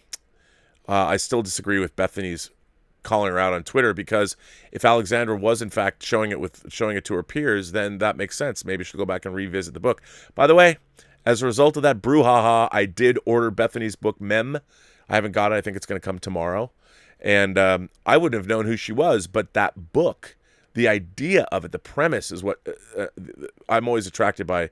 Something that has to be intellectually interesting to me, and the premise of that book is. And so I can't wait to read her work. So if nothing else, Bethany made a sale in me. So there you go. So that's interesting. It's good to know. I mean, I'm glad this all worked out. Alexander also says, also go read any publication or writing from Denmark Vesey if you want to learn about the Gullah culture. I would. Denmark Vesey. What a great name. I will go order a Denmark Vesey book and find that out. Nick Parrish sends in a tip and says, "What's up, Rob? After weeks of being MIA, I am back. It's just been a crazy few weeks, my friend. Today, Rob, I just want to say I am exhausted from hearing the phrase social distancing. Let's just simply say distancing or say back the hell up." Yeah, but social distancing is such a great catchphrase, isn't it? I think it is. Dan V is here. Dan V says, "Hey, Rob, I hope everything is going well with you. And I just wanted to say that The Last of Us Part 2 was great, having finished it last night. People complaining come off as not well read to me and don't understand how revenge tales work." Yeah, I guess I've heard that. I haven't played the game yet. I loved Last of Us, the first one, and I want to play Last of Us Part 2. Maybe I'll just watch the 10-hour cinematic or whatever. People are digging it. So I'm glad about that. I did watch Gary Beekler's Nerdrotics piece on it, and again, I don't necessarily feel the same way as he does, but I'll have to watch it. I mean, like you said, revenge. If you're gonna tell a revenge story, somebody's got to be has to die a horrible death to be revenged. So you have to avenge somebody after they've died, and I would imagine, okay, it was a main character. That makes sense to me. Nick Parrish sends in a tip and says, "One more thing, Rob. Since I've missed some Robservations episodes in the past few weeks, I'm curious if you brought up the tragic death of Steve Bing. I did not. It was very sad to read what happened, and hopefully the entertainment industry remembers him fondly." For those who don't know what Nick Parrish is saying, there was a man named Steve Bing who, by all accounts, was very well liked. I actually met him once at a party, and we talked documentary filmmaking. And he was very wealthy, and he was a donor to democratic causes, but he also donated and even wrote some movies, and he was apparently very well liked. And last week, he jumped off the 27th floor. He jumped out of his luxury apartment in Century City to his death. And it was very sad. And he was, again, I've only met him once. I've only ever heard good things about him. He actually was married, or he wasn't married, but he had a child with Elizabeth Hurley after she broke up with Hugh Grant. And they had a kid together, and he had, I think, another child with someone else. But yes, he took his own life, and it's very, very sad. And I didn't, it's not something that I would really cover on this show, but he was at least for me, he was a very nice man. He was very well regarded in Hollywood. And I'm again, it's always terrible to hear something like this, because when someone takes their own life, I mean, there's so many things you don't really know about a person, and you just wonder if sometimes there's nothing you can do. But yeah, it is very, very sad. It's very, very sad. So, yes. Julius is here. Julius A. Goodwin is here. Julius says, "Apologies for the absences. I've had some bad news on the personal side of the house." Oh, I'm sorry to hear that. "But I hope you and Miss Elizabeth continue to do well and are happy. Just curious, what would you consider your biggest career achievement to this point?" Ooh, that's a really good question. I'll tell you something. It's been, my career is both incredibly satisfying and also incredibly frustrating, because while I was working, and a lot of my friends like Dave Parker, who directed The Hills Run Red, and a lot of the people I know, the world changed. And I have a lot of friends who have directed movies, but it didn't, like when we were growing up, you figured when you make a movie, then you are a filmmaker, and then you get more opportunities to make movies, and that's what you'll do for the rest of your life. And I wanted to write and direct and produce movies. I want to work in the film business. And when I first started out, as a PA and working at Warner Brothers, I learned a lot of stuff. And then I was able to apply it, but then I actually got into filmmaking, where I became a film editor, which I find incredibly gratifying. I love editing movies. Love it, love it, love it. There are few things that I find more creatively gratifying than when you sit down with footage, whether I've directed it or whether someone else has directed it. You start playing with it, and you cut it together, and you literally, it is, I can't explain. It is the most intoxicating thing for me when you start creating a scene and the scene works. You know, the different shot choices work, and you start putting it together, and suddenly you've got the scene and the acting, and you craft the pacing of a scene.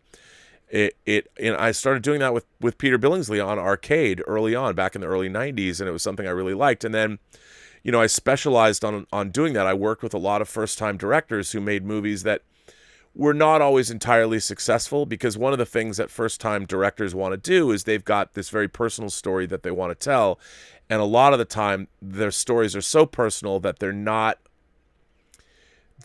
stories that really necessarily appeal to a wider audience.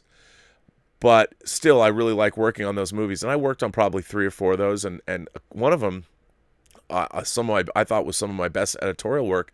The movie went to a festival or something. It's never been seen. It's 20 years. It's been sitting on a shelf. A movie called Dean Quixote that's heavily influenced by David Lynch. It's got the band Guided by Voices in it, and no one's ever seen it. It's never come out, but I liked the movie a lot. So I was always, any movie that I worked on, I always put my 100% into it, and I was proud of all the work that I've done. I mean, I would have to say that obviously, I think my biggest career achievement was obviously writing and directing Free Enterprise, although, you know, it's also been a movie that has the things surrounding it became not as pleasant for me as I would have liked it. I still love the movie. I would like to get back into it and get it out in 4K and do some final nips and tucks to it. So writing and directing that movie definitely is a career highlight, because I'll tell you, one of the interesting things about it was I always wanted to write and direct movies, and Free Enterprise, I did it. And when I did that, you know, the movie just didn't make any money. Maybe it wasn't as good as I wanted it to be, or whatever. For whatever reason, I didn't direct after that, because what was really interesting about independent movies is if you are on the independent movie circuit, you have to make a film that is deemed cool by the establishment. I mean, the movie has to be good, obviously, but it also has to be cool. It's got to be of its time. It's got to be edgy. It's got to be transcendent, so you get heat on you as a creator, and then you get more meetings.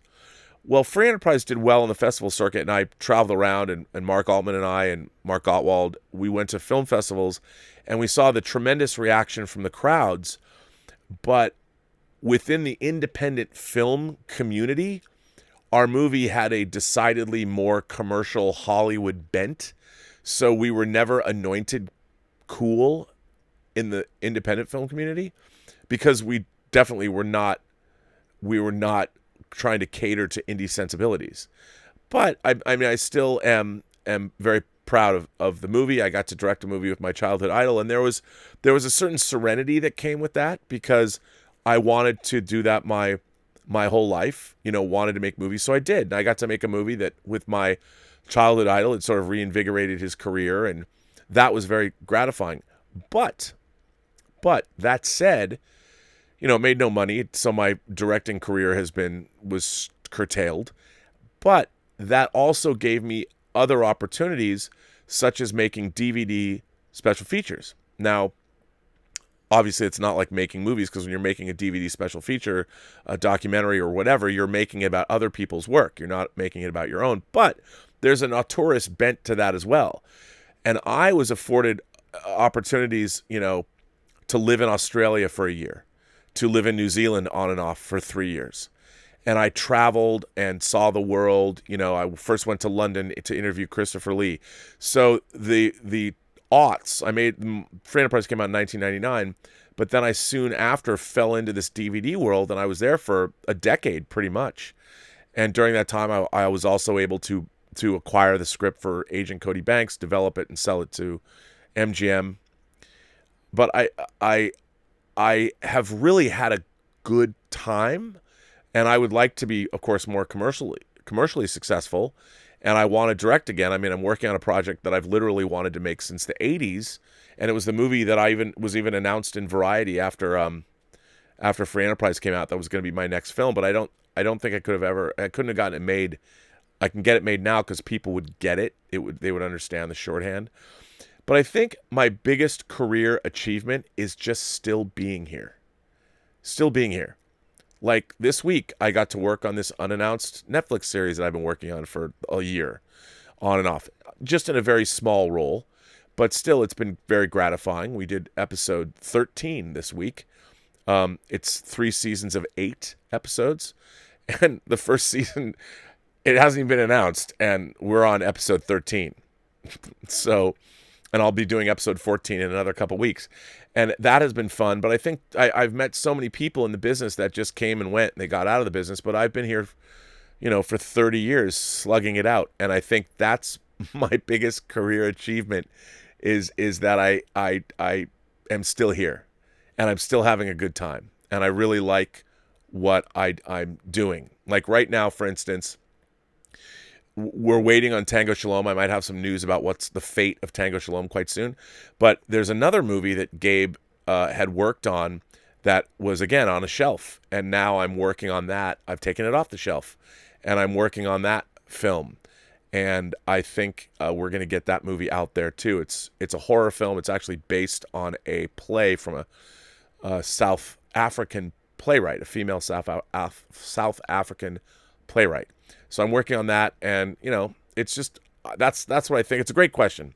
I'm rambling, but that I think just still being here and still enjoying myself. I'm still having a lot of fun, and I'm still very creatively energized. I'm certainly not burned out, and as long as I can keep doing things, I mean, it keeps Hills Run Red. It comes out on Blu-ray. By the way, if I haven't mentioned that. Blu-ray.com finally reviewed The Hills Run Red, and it got 5 stars for its special features. They didn't like the movie that much, and I understand, but it got 5 stars for its special features. They reviewed it, and I was very happy about that. That was pretty cool to see. But having that come out, as long as you got stuff coming out, it's pretty good. But I have a lot of friends that I had decent careers, and then they make something, and then they get, they call it director jail. You get to make, I know so many of my friends that made like one movie and they haven't been able to make another movie, and they made good work. But yeah, you got to keep going. The Bunk is here. The Bunk sends in a tip and says, "Good evening, Rob, you old wizard sleeve." So Sci-Fi Sophie's Choice, films, not the books. Slaughterhouse-5 versus the Andromeda Strain. Ooh. I need your informed opinion to help prepare for the upcoming Arrow video sale. Much love from the Maritimes. Ooh, why not get both of them? I have both of them. Get both of them. I love, talk about early 70s sci-fi. Slaughterhouse-5 and the Andromeda Strain are 2 of the best. Both literary adaptations, obviously. Kurt Vonnegut and Michael Crichton. I'd get them both. That's the best thing about life. They're not even that expensive. And they're Arrow. Arrow always does a great job. Get them both. Get them both. And report back. Dan V is here and says, "I will add that the first episode of the second season of Doom Patrol is great too. I'm still impressed that the show is so good. It's pretty easily the best DC Universe show. It excites me more for the Umbrella Academy and the Boys this year with great content." I know, man. Who would have thought we would have been getting a Doom Patrol show that's so good? And did everybody see the 3 minutes of The Boys season 2? Ooh, I can't wait. Oh, it looks so good. And the Umbrella Academy, I can't wait for that either. I mean, it's amazing to me that we're getting, like, I look down, hang on, where is it? Right here. So these are the Dynamite editions. Like, this is the first absolute edition of The Boys, which, I mean, how gorgeous is this? You gotta love it. So it's, I mean, amazing. I never would have thought that there would be The Boys TV series. I just never would have thought it. I mean, I can't even believe that it exists. I mean, who would have thought that this would actually turn out to be an incredible series? It's amazing. And we got it. It's amazing. It's amazing. So yeah, Doom Patrol, Umbrella Academy, The Boys, fantastic. The bunk goes on and says, Rob, 2 more short questions for you. I'm in the midst of writing my first letter to you, but need your thoughts on the following. 1, favorite type of chicken burger and fried or grilled toppings. And what is your favorite Giallo film? Stay Gold. Ooh, those are good questions. I think, to be honest, I like a grilled chicken better than fried. A good sandwich. But I like grilled too. Look, I know it's not politically correct, but Chick-fil-A is pretty dope. But I do like grilled better. And my favorite Giallo film, there's a lot. I love Dario Argento's Tenebrae. I do. I love Tenebrae. But I don't know if it's my favorite. But that's the first thing that jumped into my mind. Probably. So there you go. Dan V sends in a tip and says, I thought the letter about Star Wars with the regression of the characters was correct. It's baffling that you only know what the Resistance is from books that don't really count now, and why Leia isn't part of the New Republic from Bloodline. It makes no sense at all. I mean, the First Order and the Resistance, I mean, what was that about? Talk about lazy storytelling. Unbelievable. And it's not that interesting. The real problem is the story of the Star Wars sequels. There's nothing. You're watching it happen, but there's no overarching story that's at all interesting. Rey's parentage and what's going on, but she doesn't necessarily want anything. And it's Luke still being active as of 6 years before The Force Awakens doesn't work, and I hate the soap opera aspect of Anakin being Vader as a big, obvious reveal at an election, causing Leia to not be trusted. Leia helped raise Poe, where Kylo should have had a rivalry with him. I agree. Look, the Force Awakens, and that's where it all started, is just not good. Claudius says, Claudius, 1 of 5. Claudius sends in tips.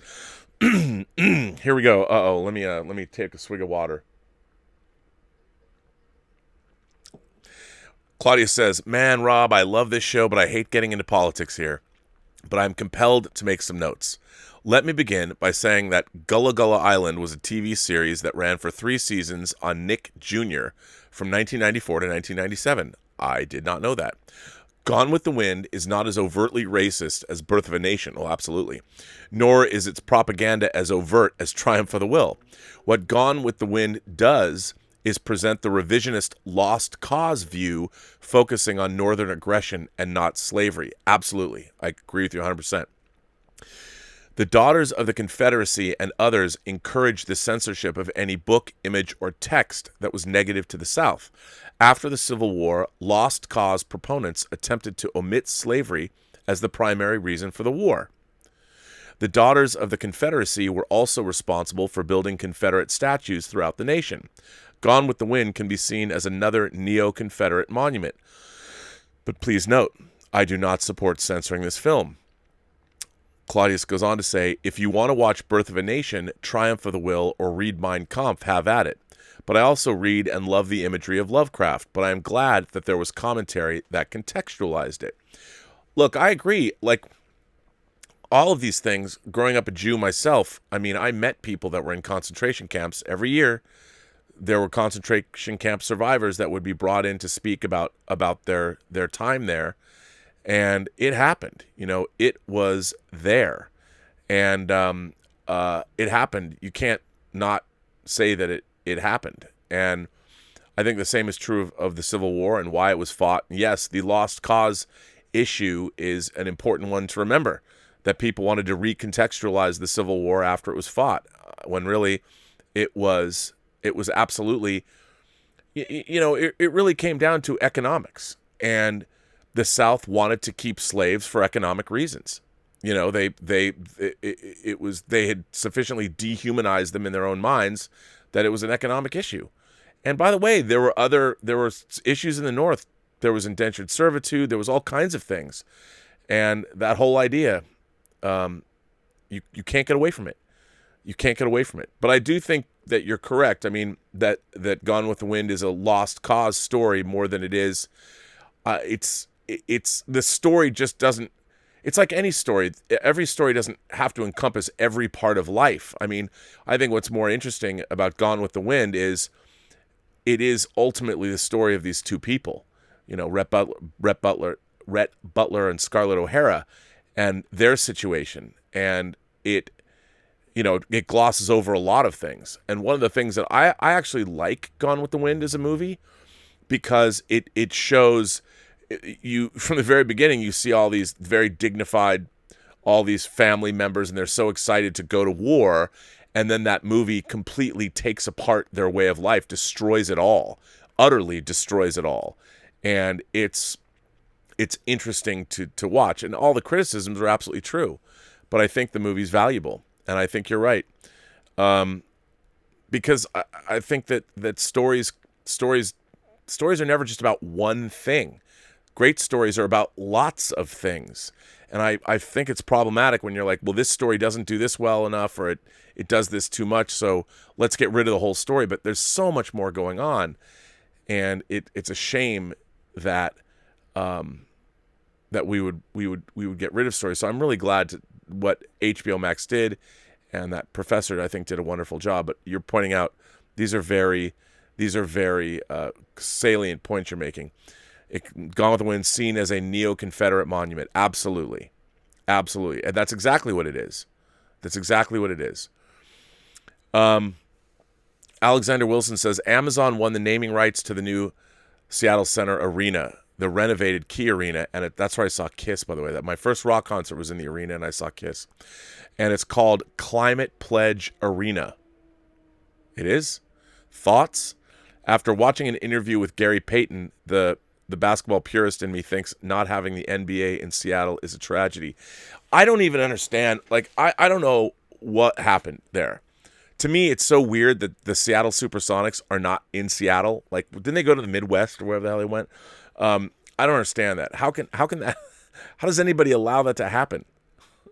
The Seattle Supersonics. What a cool name for a basketball team. Hopefully, they'll get that basketball team back. The Climate Pledge Arena. I think that's just a bad name. Maybe you could have a cooler name that. And that would be the subtitle. That's the Climate Pledge Arena. Because the thing that I would ask is, who's making the pledge? Is Amazon making the pledge? So they put their name on the Key Arena, so it's now called the Climate. It's a dumb name. I don't like that name. But you're right. It is a tragedy that there's no NBA team in Seattle. I don't like that at all.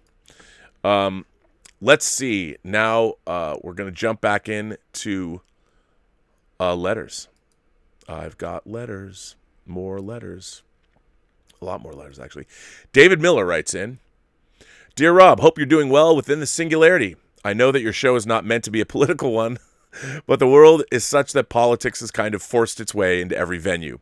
It's a home invasion where brutish droogs break down your door, tie you up, and make you listen to Vogon poetry. Tell me how you thought my poem was. And I feel the need to follow up on some comments made on your show, and I'll keep it brief.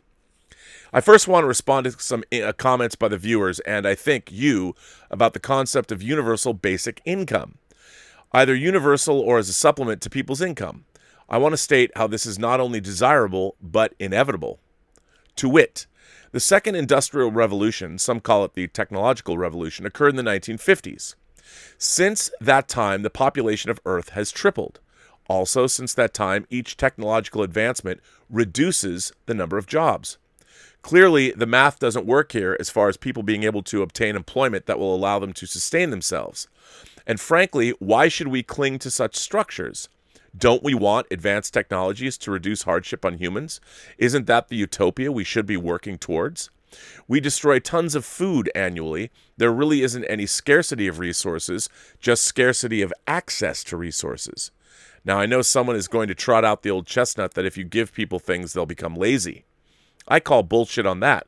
That's just a line people use to keep the old ways intact.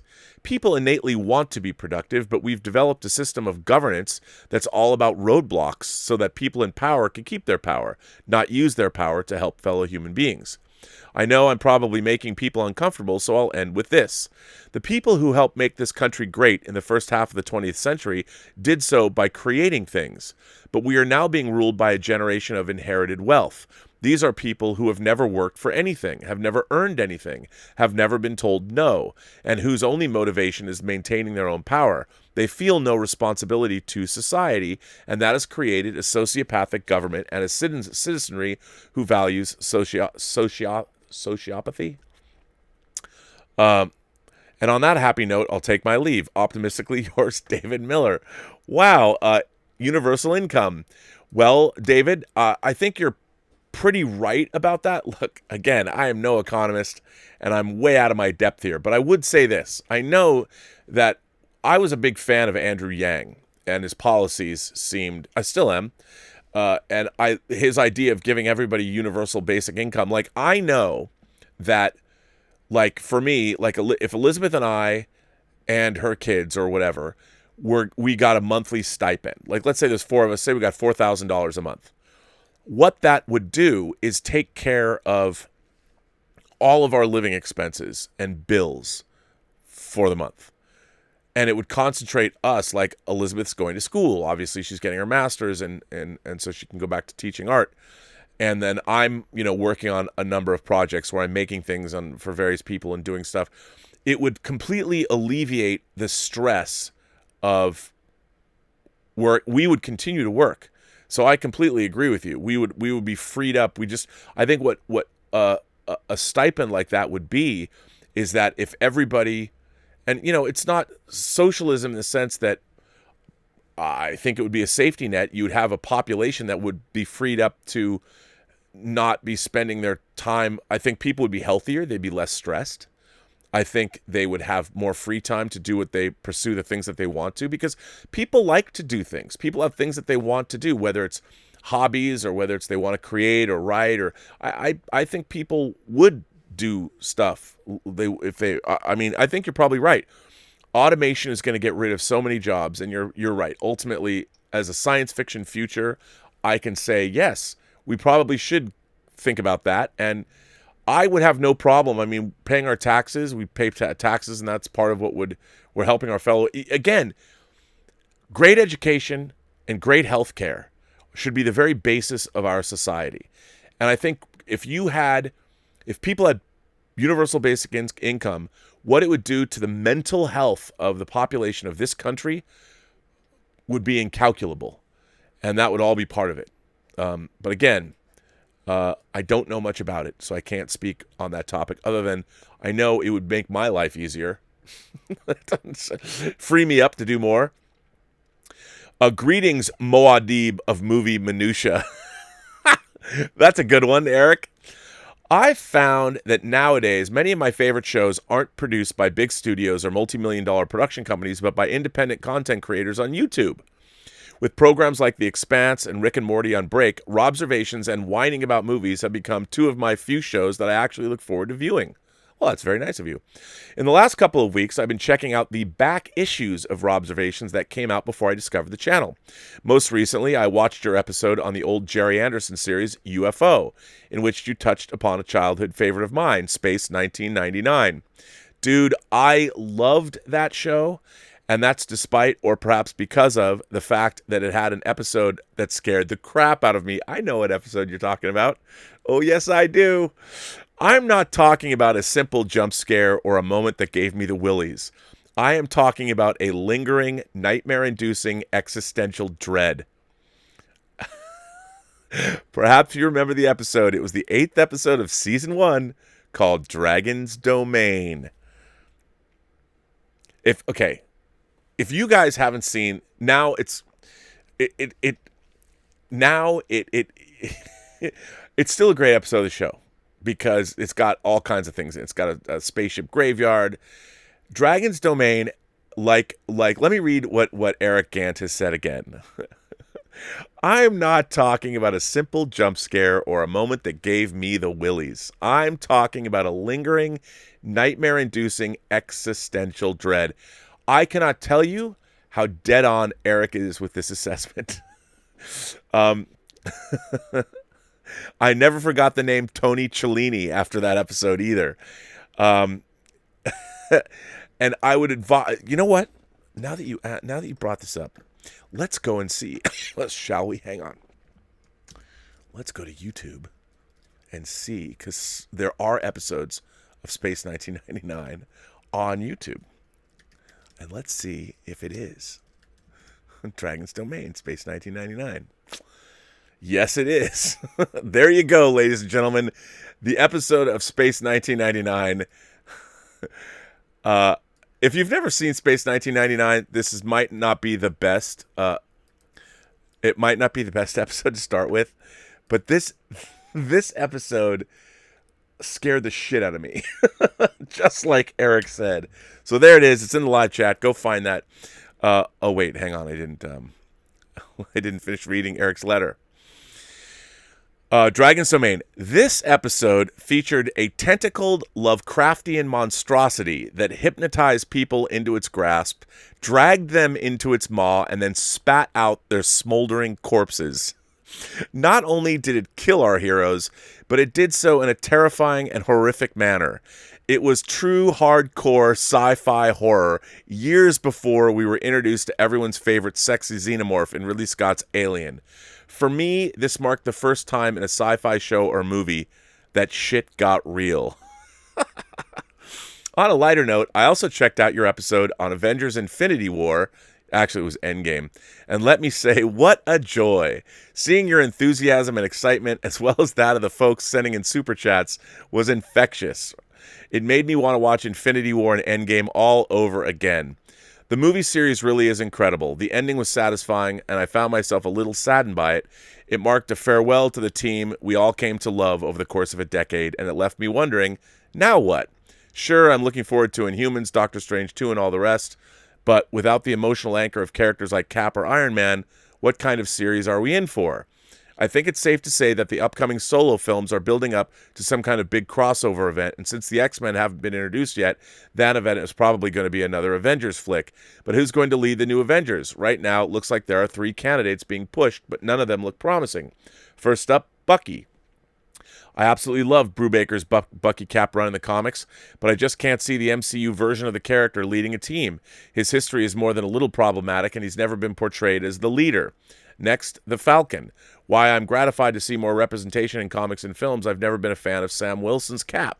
As a comic fan, I found the character and storylines to be boring. And as a black man, the whole concept struck me as feeling forced, awkward, and insultingly condescending. It was as though Marvel was saying, hey, black people, check us out. We're giving you a black Captain America. Aren't we progressive? Yes, Cap and Sam have a lot of history together in the comics, but in my opinion, there was no organically established setup to Falcon being the next Cap. He's courageous, but in the end, he's just a regular dude with a suit that lets him fly. His only superpower is his telepathic connection with his Falcon. Neat, but not enough to make him the new Cap or the leader of the Avengers. And finally, Captain Marvel. I'm not a Danvers hater, but she's no replacement for Cap. In the comics, she had some interesting storylines as Miss Marvel. I think she peaked back when she had a peripheral association with the X-Men. The whole Rogue storyline was especially cool, but that's a story for another time. As Captain Marvel, her character in the comics has fluctuated between boring and downright unlikable, especially in the Civil War II storyline, where she straight up murders Tony Stark. I actually prefer her MCU depiction to how she's most recently been depicted in the comics, but I don't think she's had nearly enough development. Maybe Captain Marvel 2 will fix this, but at this point I think it would feel too weird to have her lead the Avengers. Of course, the MCU could throw us a curveball and make T'Challa the new leader. After all, he's led the Avengers in the comics, and the storylines have been pretty good. Actually, in the course of writing this letter, I think I've answered my own question. Make Black Panther the leader of the new Avengers. I honestly think I'm onto something. What are your thoughts? Who do you think is being set up as the new leader of the Avengers? Anyway, keep up the great work. Stay gold, pony boy.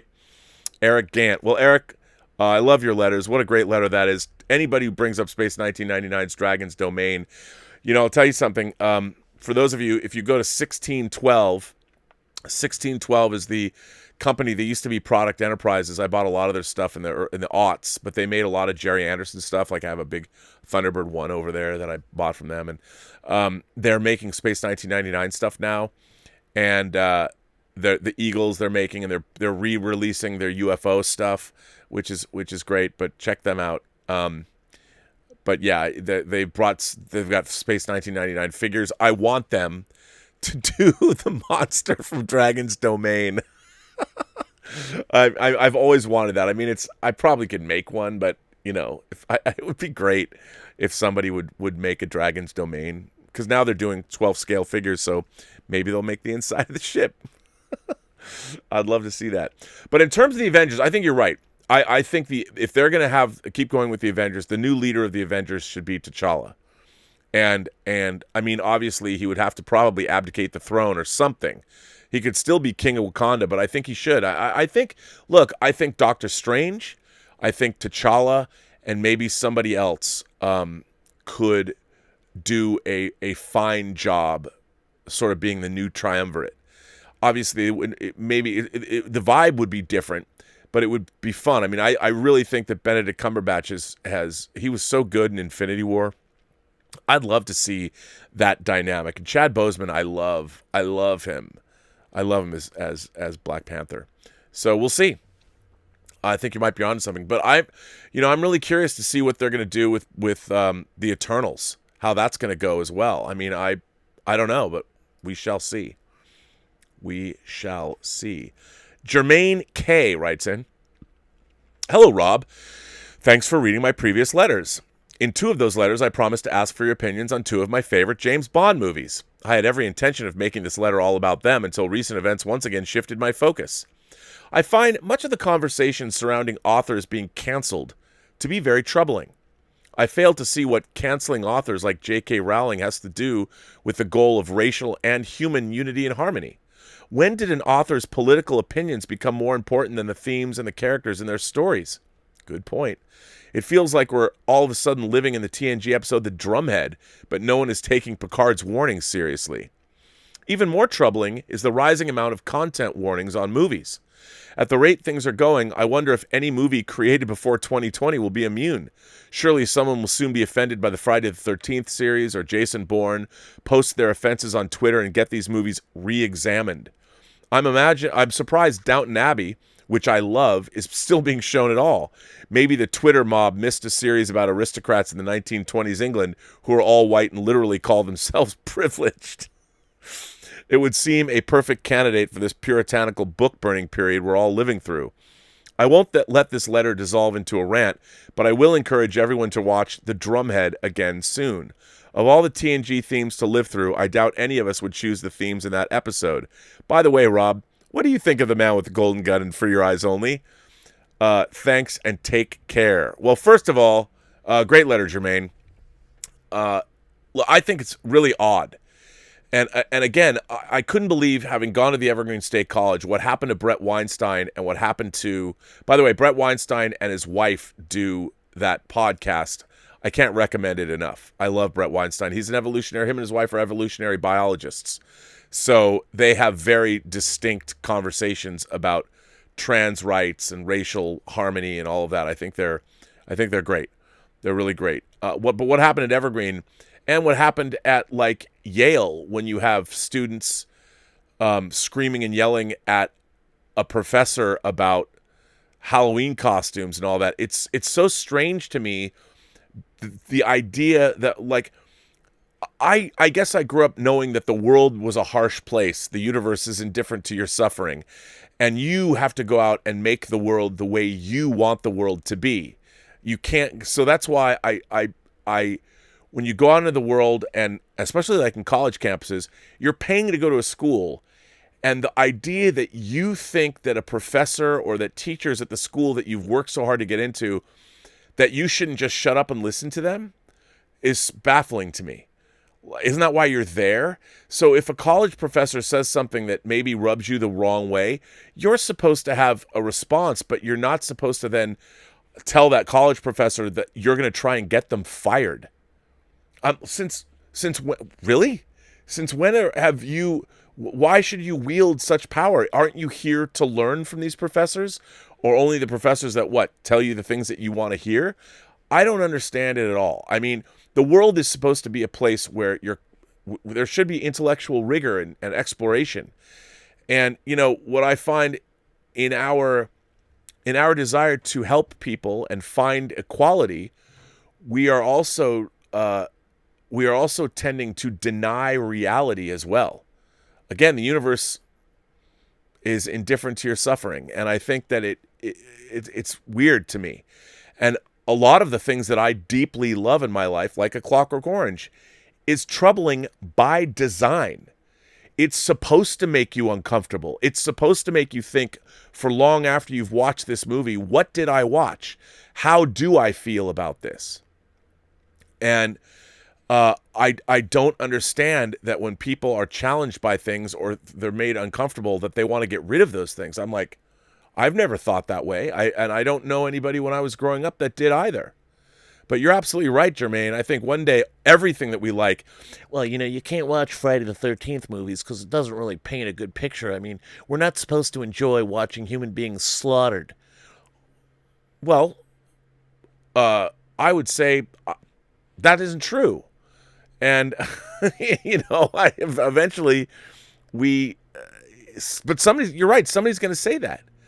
Everything is somehow troubling in some way, shape, or form. Great drama is troubling. The movie like Glory, somebody brought up, or A Soldier's Story.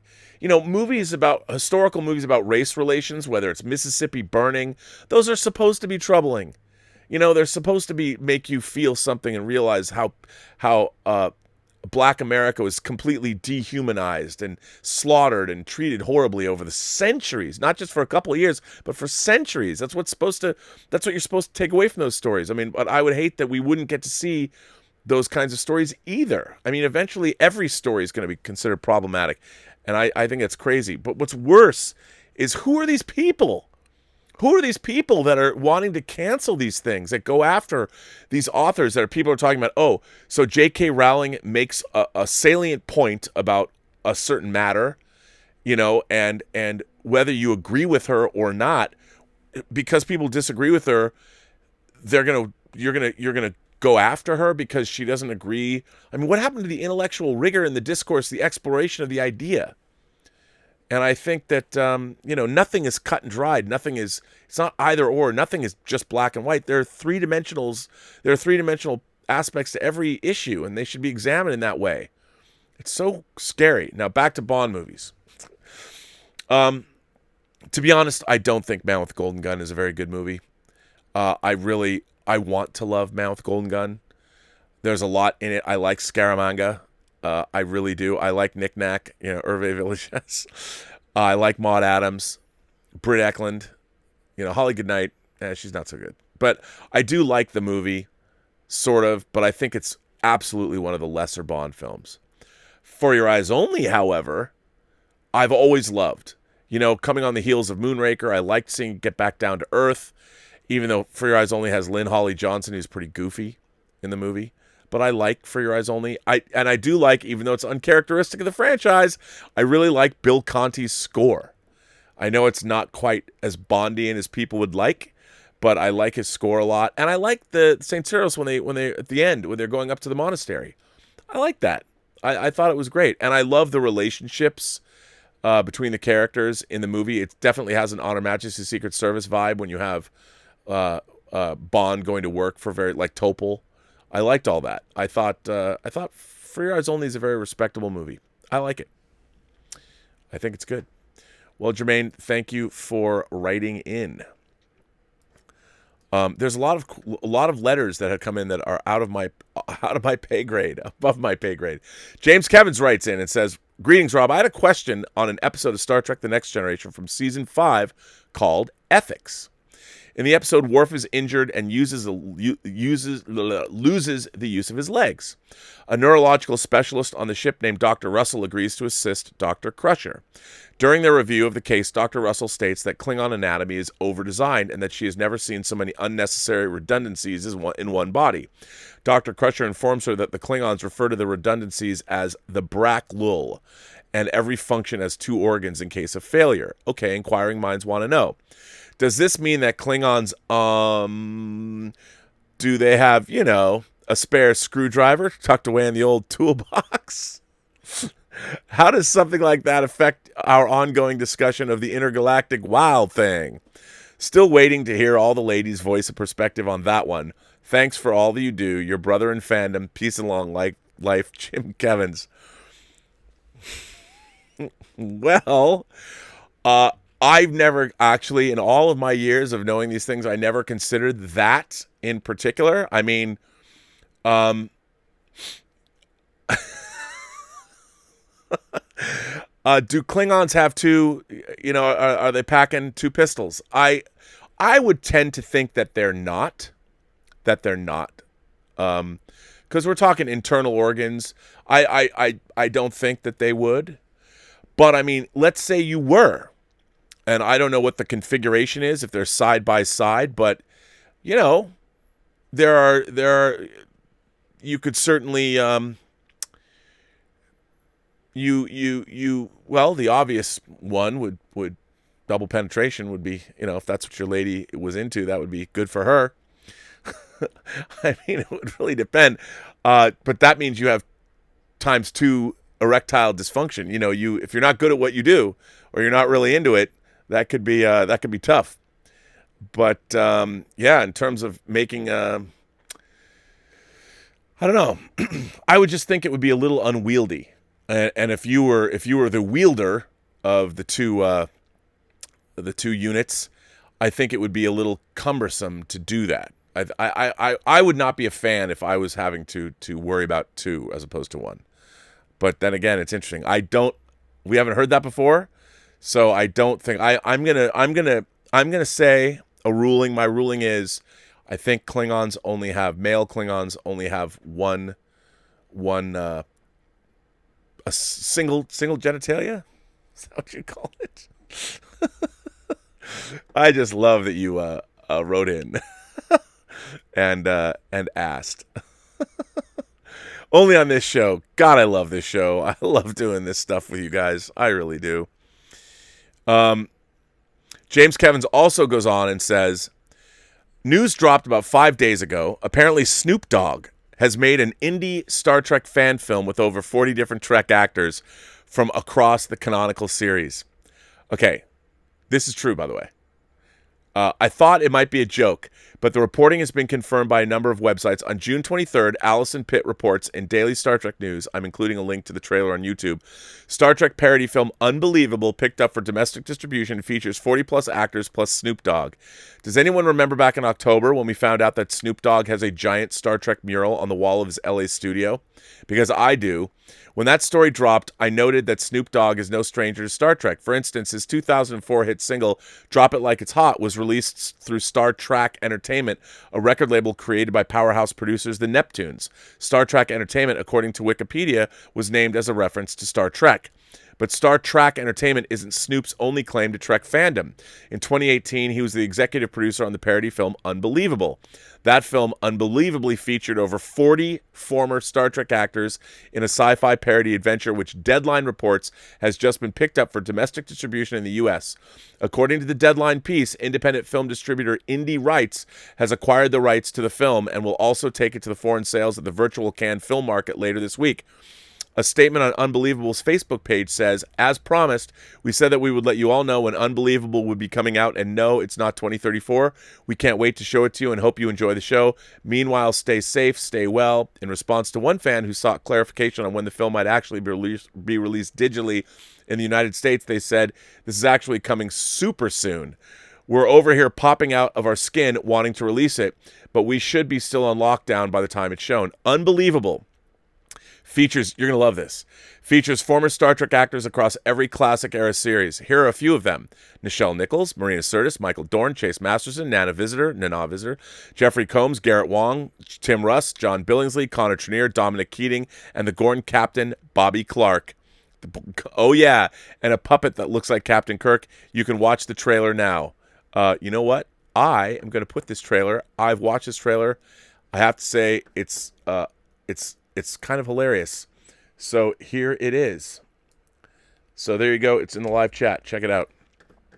But yes, and Snoop Dogg, if you doubted his Star Trek bona fides, watch this trailer. I mean, this trailer is it's just so goofy, but hey, I would watch it. Omar94 writes in and says, "Hi, Rob. I will watch any genre of movie as long as I think the movie's good. However, I will say that despite enjoying many different genres, one that I cannot get into is Westerns. For some unknown reason, I don't know why, I've never liked Westerns. I've even seen all the famous ones, but they don't work for me. I don't know why that is. I'm hoping a Western will come that I do enjoy, but I'm not sure when that will be. I'm not sure if you and others have the same type of thing going on, but when it comes to liking different types of movies, except for one, but I'm hoping that one day I will no longer feel that way. Thanks, and live long and prosper." Omar, I was you, my friend. I did not like Westerns for the longest time. I didn't. And it was, I fell in love with Westerns. I've talked about this. I was crashing at my friend Sean's, who's no longer with us, his apartment. And for some reason, we partied hard, and I woke up at 5 a.m, and I turned on the TV, and The Searchers was on. John Wayne, The Searchers, man. Jeffrey Hunter. And I watched it from I thought I didn't like Westerns. I was fascinated. I loved it. And then I went on a Westerns kick and watched all of them. And, I think the thing that it was the trappings. The Old West did not interest me nearly as much as urban environments or future environments. But then I got into it. And then I went back and watched a lot of Westerns.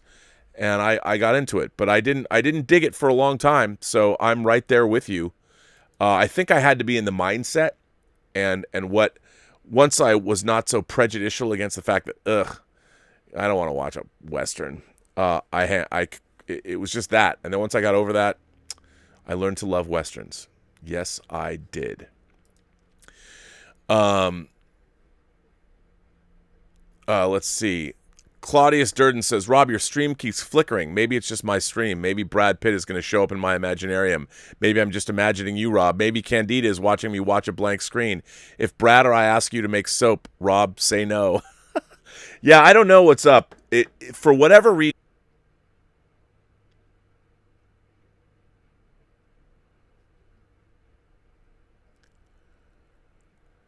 Yeah, something strange is happening, and I don't know what it is. It happened. Something's going on with my computer, and it's happening across any streaming. I don't know why. It's very strange. I don't know. I don't know why. It's very odd. I need to look into this. It's been very problematic for me, and I should call Apple. John sends in a super chat. Well, thanks, John. I appreciate that super chat. Thank you very much. Royce Freeman writes in and says, I'm a fan of Never Say Never Again more than Thunderball. Thoughts? Well, you know what, Royce? Brian Fuller on his Facebook page was talking about this just yesterday. I think Never Say Never Again, part of my problem with Never Say Never Again is the Michel Legrand score. I can't get past it. Love Klaus Maria Brandauer. I love Barbara Carrera. But it's a tough watch for me. The tone of it is a tough watch. Thunderball I really like. I think it's beautifully shot, but the ending is a little anemic. It's a little slow. But I don't like Never Say Never more than I like Thunderball. You know what I should do, though? It'd be interesting to watch both, like one after the other. I've never done that. But I still like Thunderball more. If nothing else, the John Barry score. But I really like Thunderball. I really do. Bob Kowal. Bob Kowal says, "So, male Klingons, plain or ribbed?" By the way, Darktown Strutters is still on Prime. Yes, I need to watch that. I don't know what to tell you. Well, listen, ladies and gentlemen, I'm going to bring an end to Robservations episode number 454 and see why I don't know why everything is stuttering. It seems so strange. I don't get it.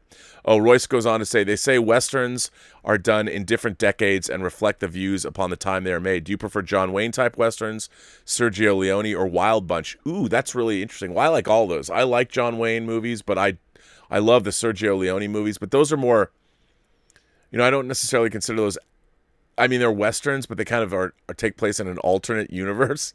But I love them. I like all of those, and I like the Wild Bunch too. So anyway, but yes, I'm bringing an end to this show. Robservations episode 454. I want to thank my moderating staff. I want to thank Mike Bodden. I want to thank The Richard. I want to thank Greg Smith. I want to thank Haynock. I want to thank Jordy Lyons for doing all of that. And if you haven't gone over to the Post-Geek Singularity Facebook page or the Whining About Movies page, go check those out. They are being run by The Richard, and he always is showing something pretty cool. So go check that out. Also, tomorrow we are going to be talking about Byron Haskins' 1953 War of the Worlds on Whining About Movies. And so with that, I will say thanks for all the support for the channel. If you want to write me letters, please do so at the Burnettwork.net website. And for those new subscribers, welcome. And if you like these chats, please hit like, please subscribe. All of those things. Hit the little bell to notify you. And I will be back not on the John Campea show tomorrow, but I will be back for Robservations at 1 o'clock tomorrow afternoon. And we'll have another great week of very little entertainment news. So I'll find stuff to talk about. But with that, I say, every person you meet has a story to tell you have yet to hear. All you have to do is listen. And with that, I say to all of you, have a better day.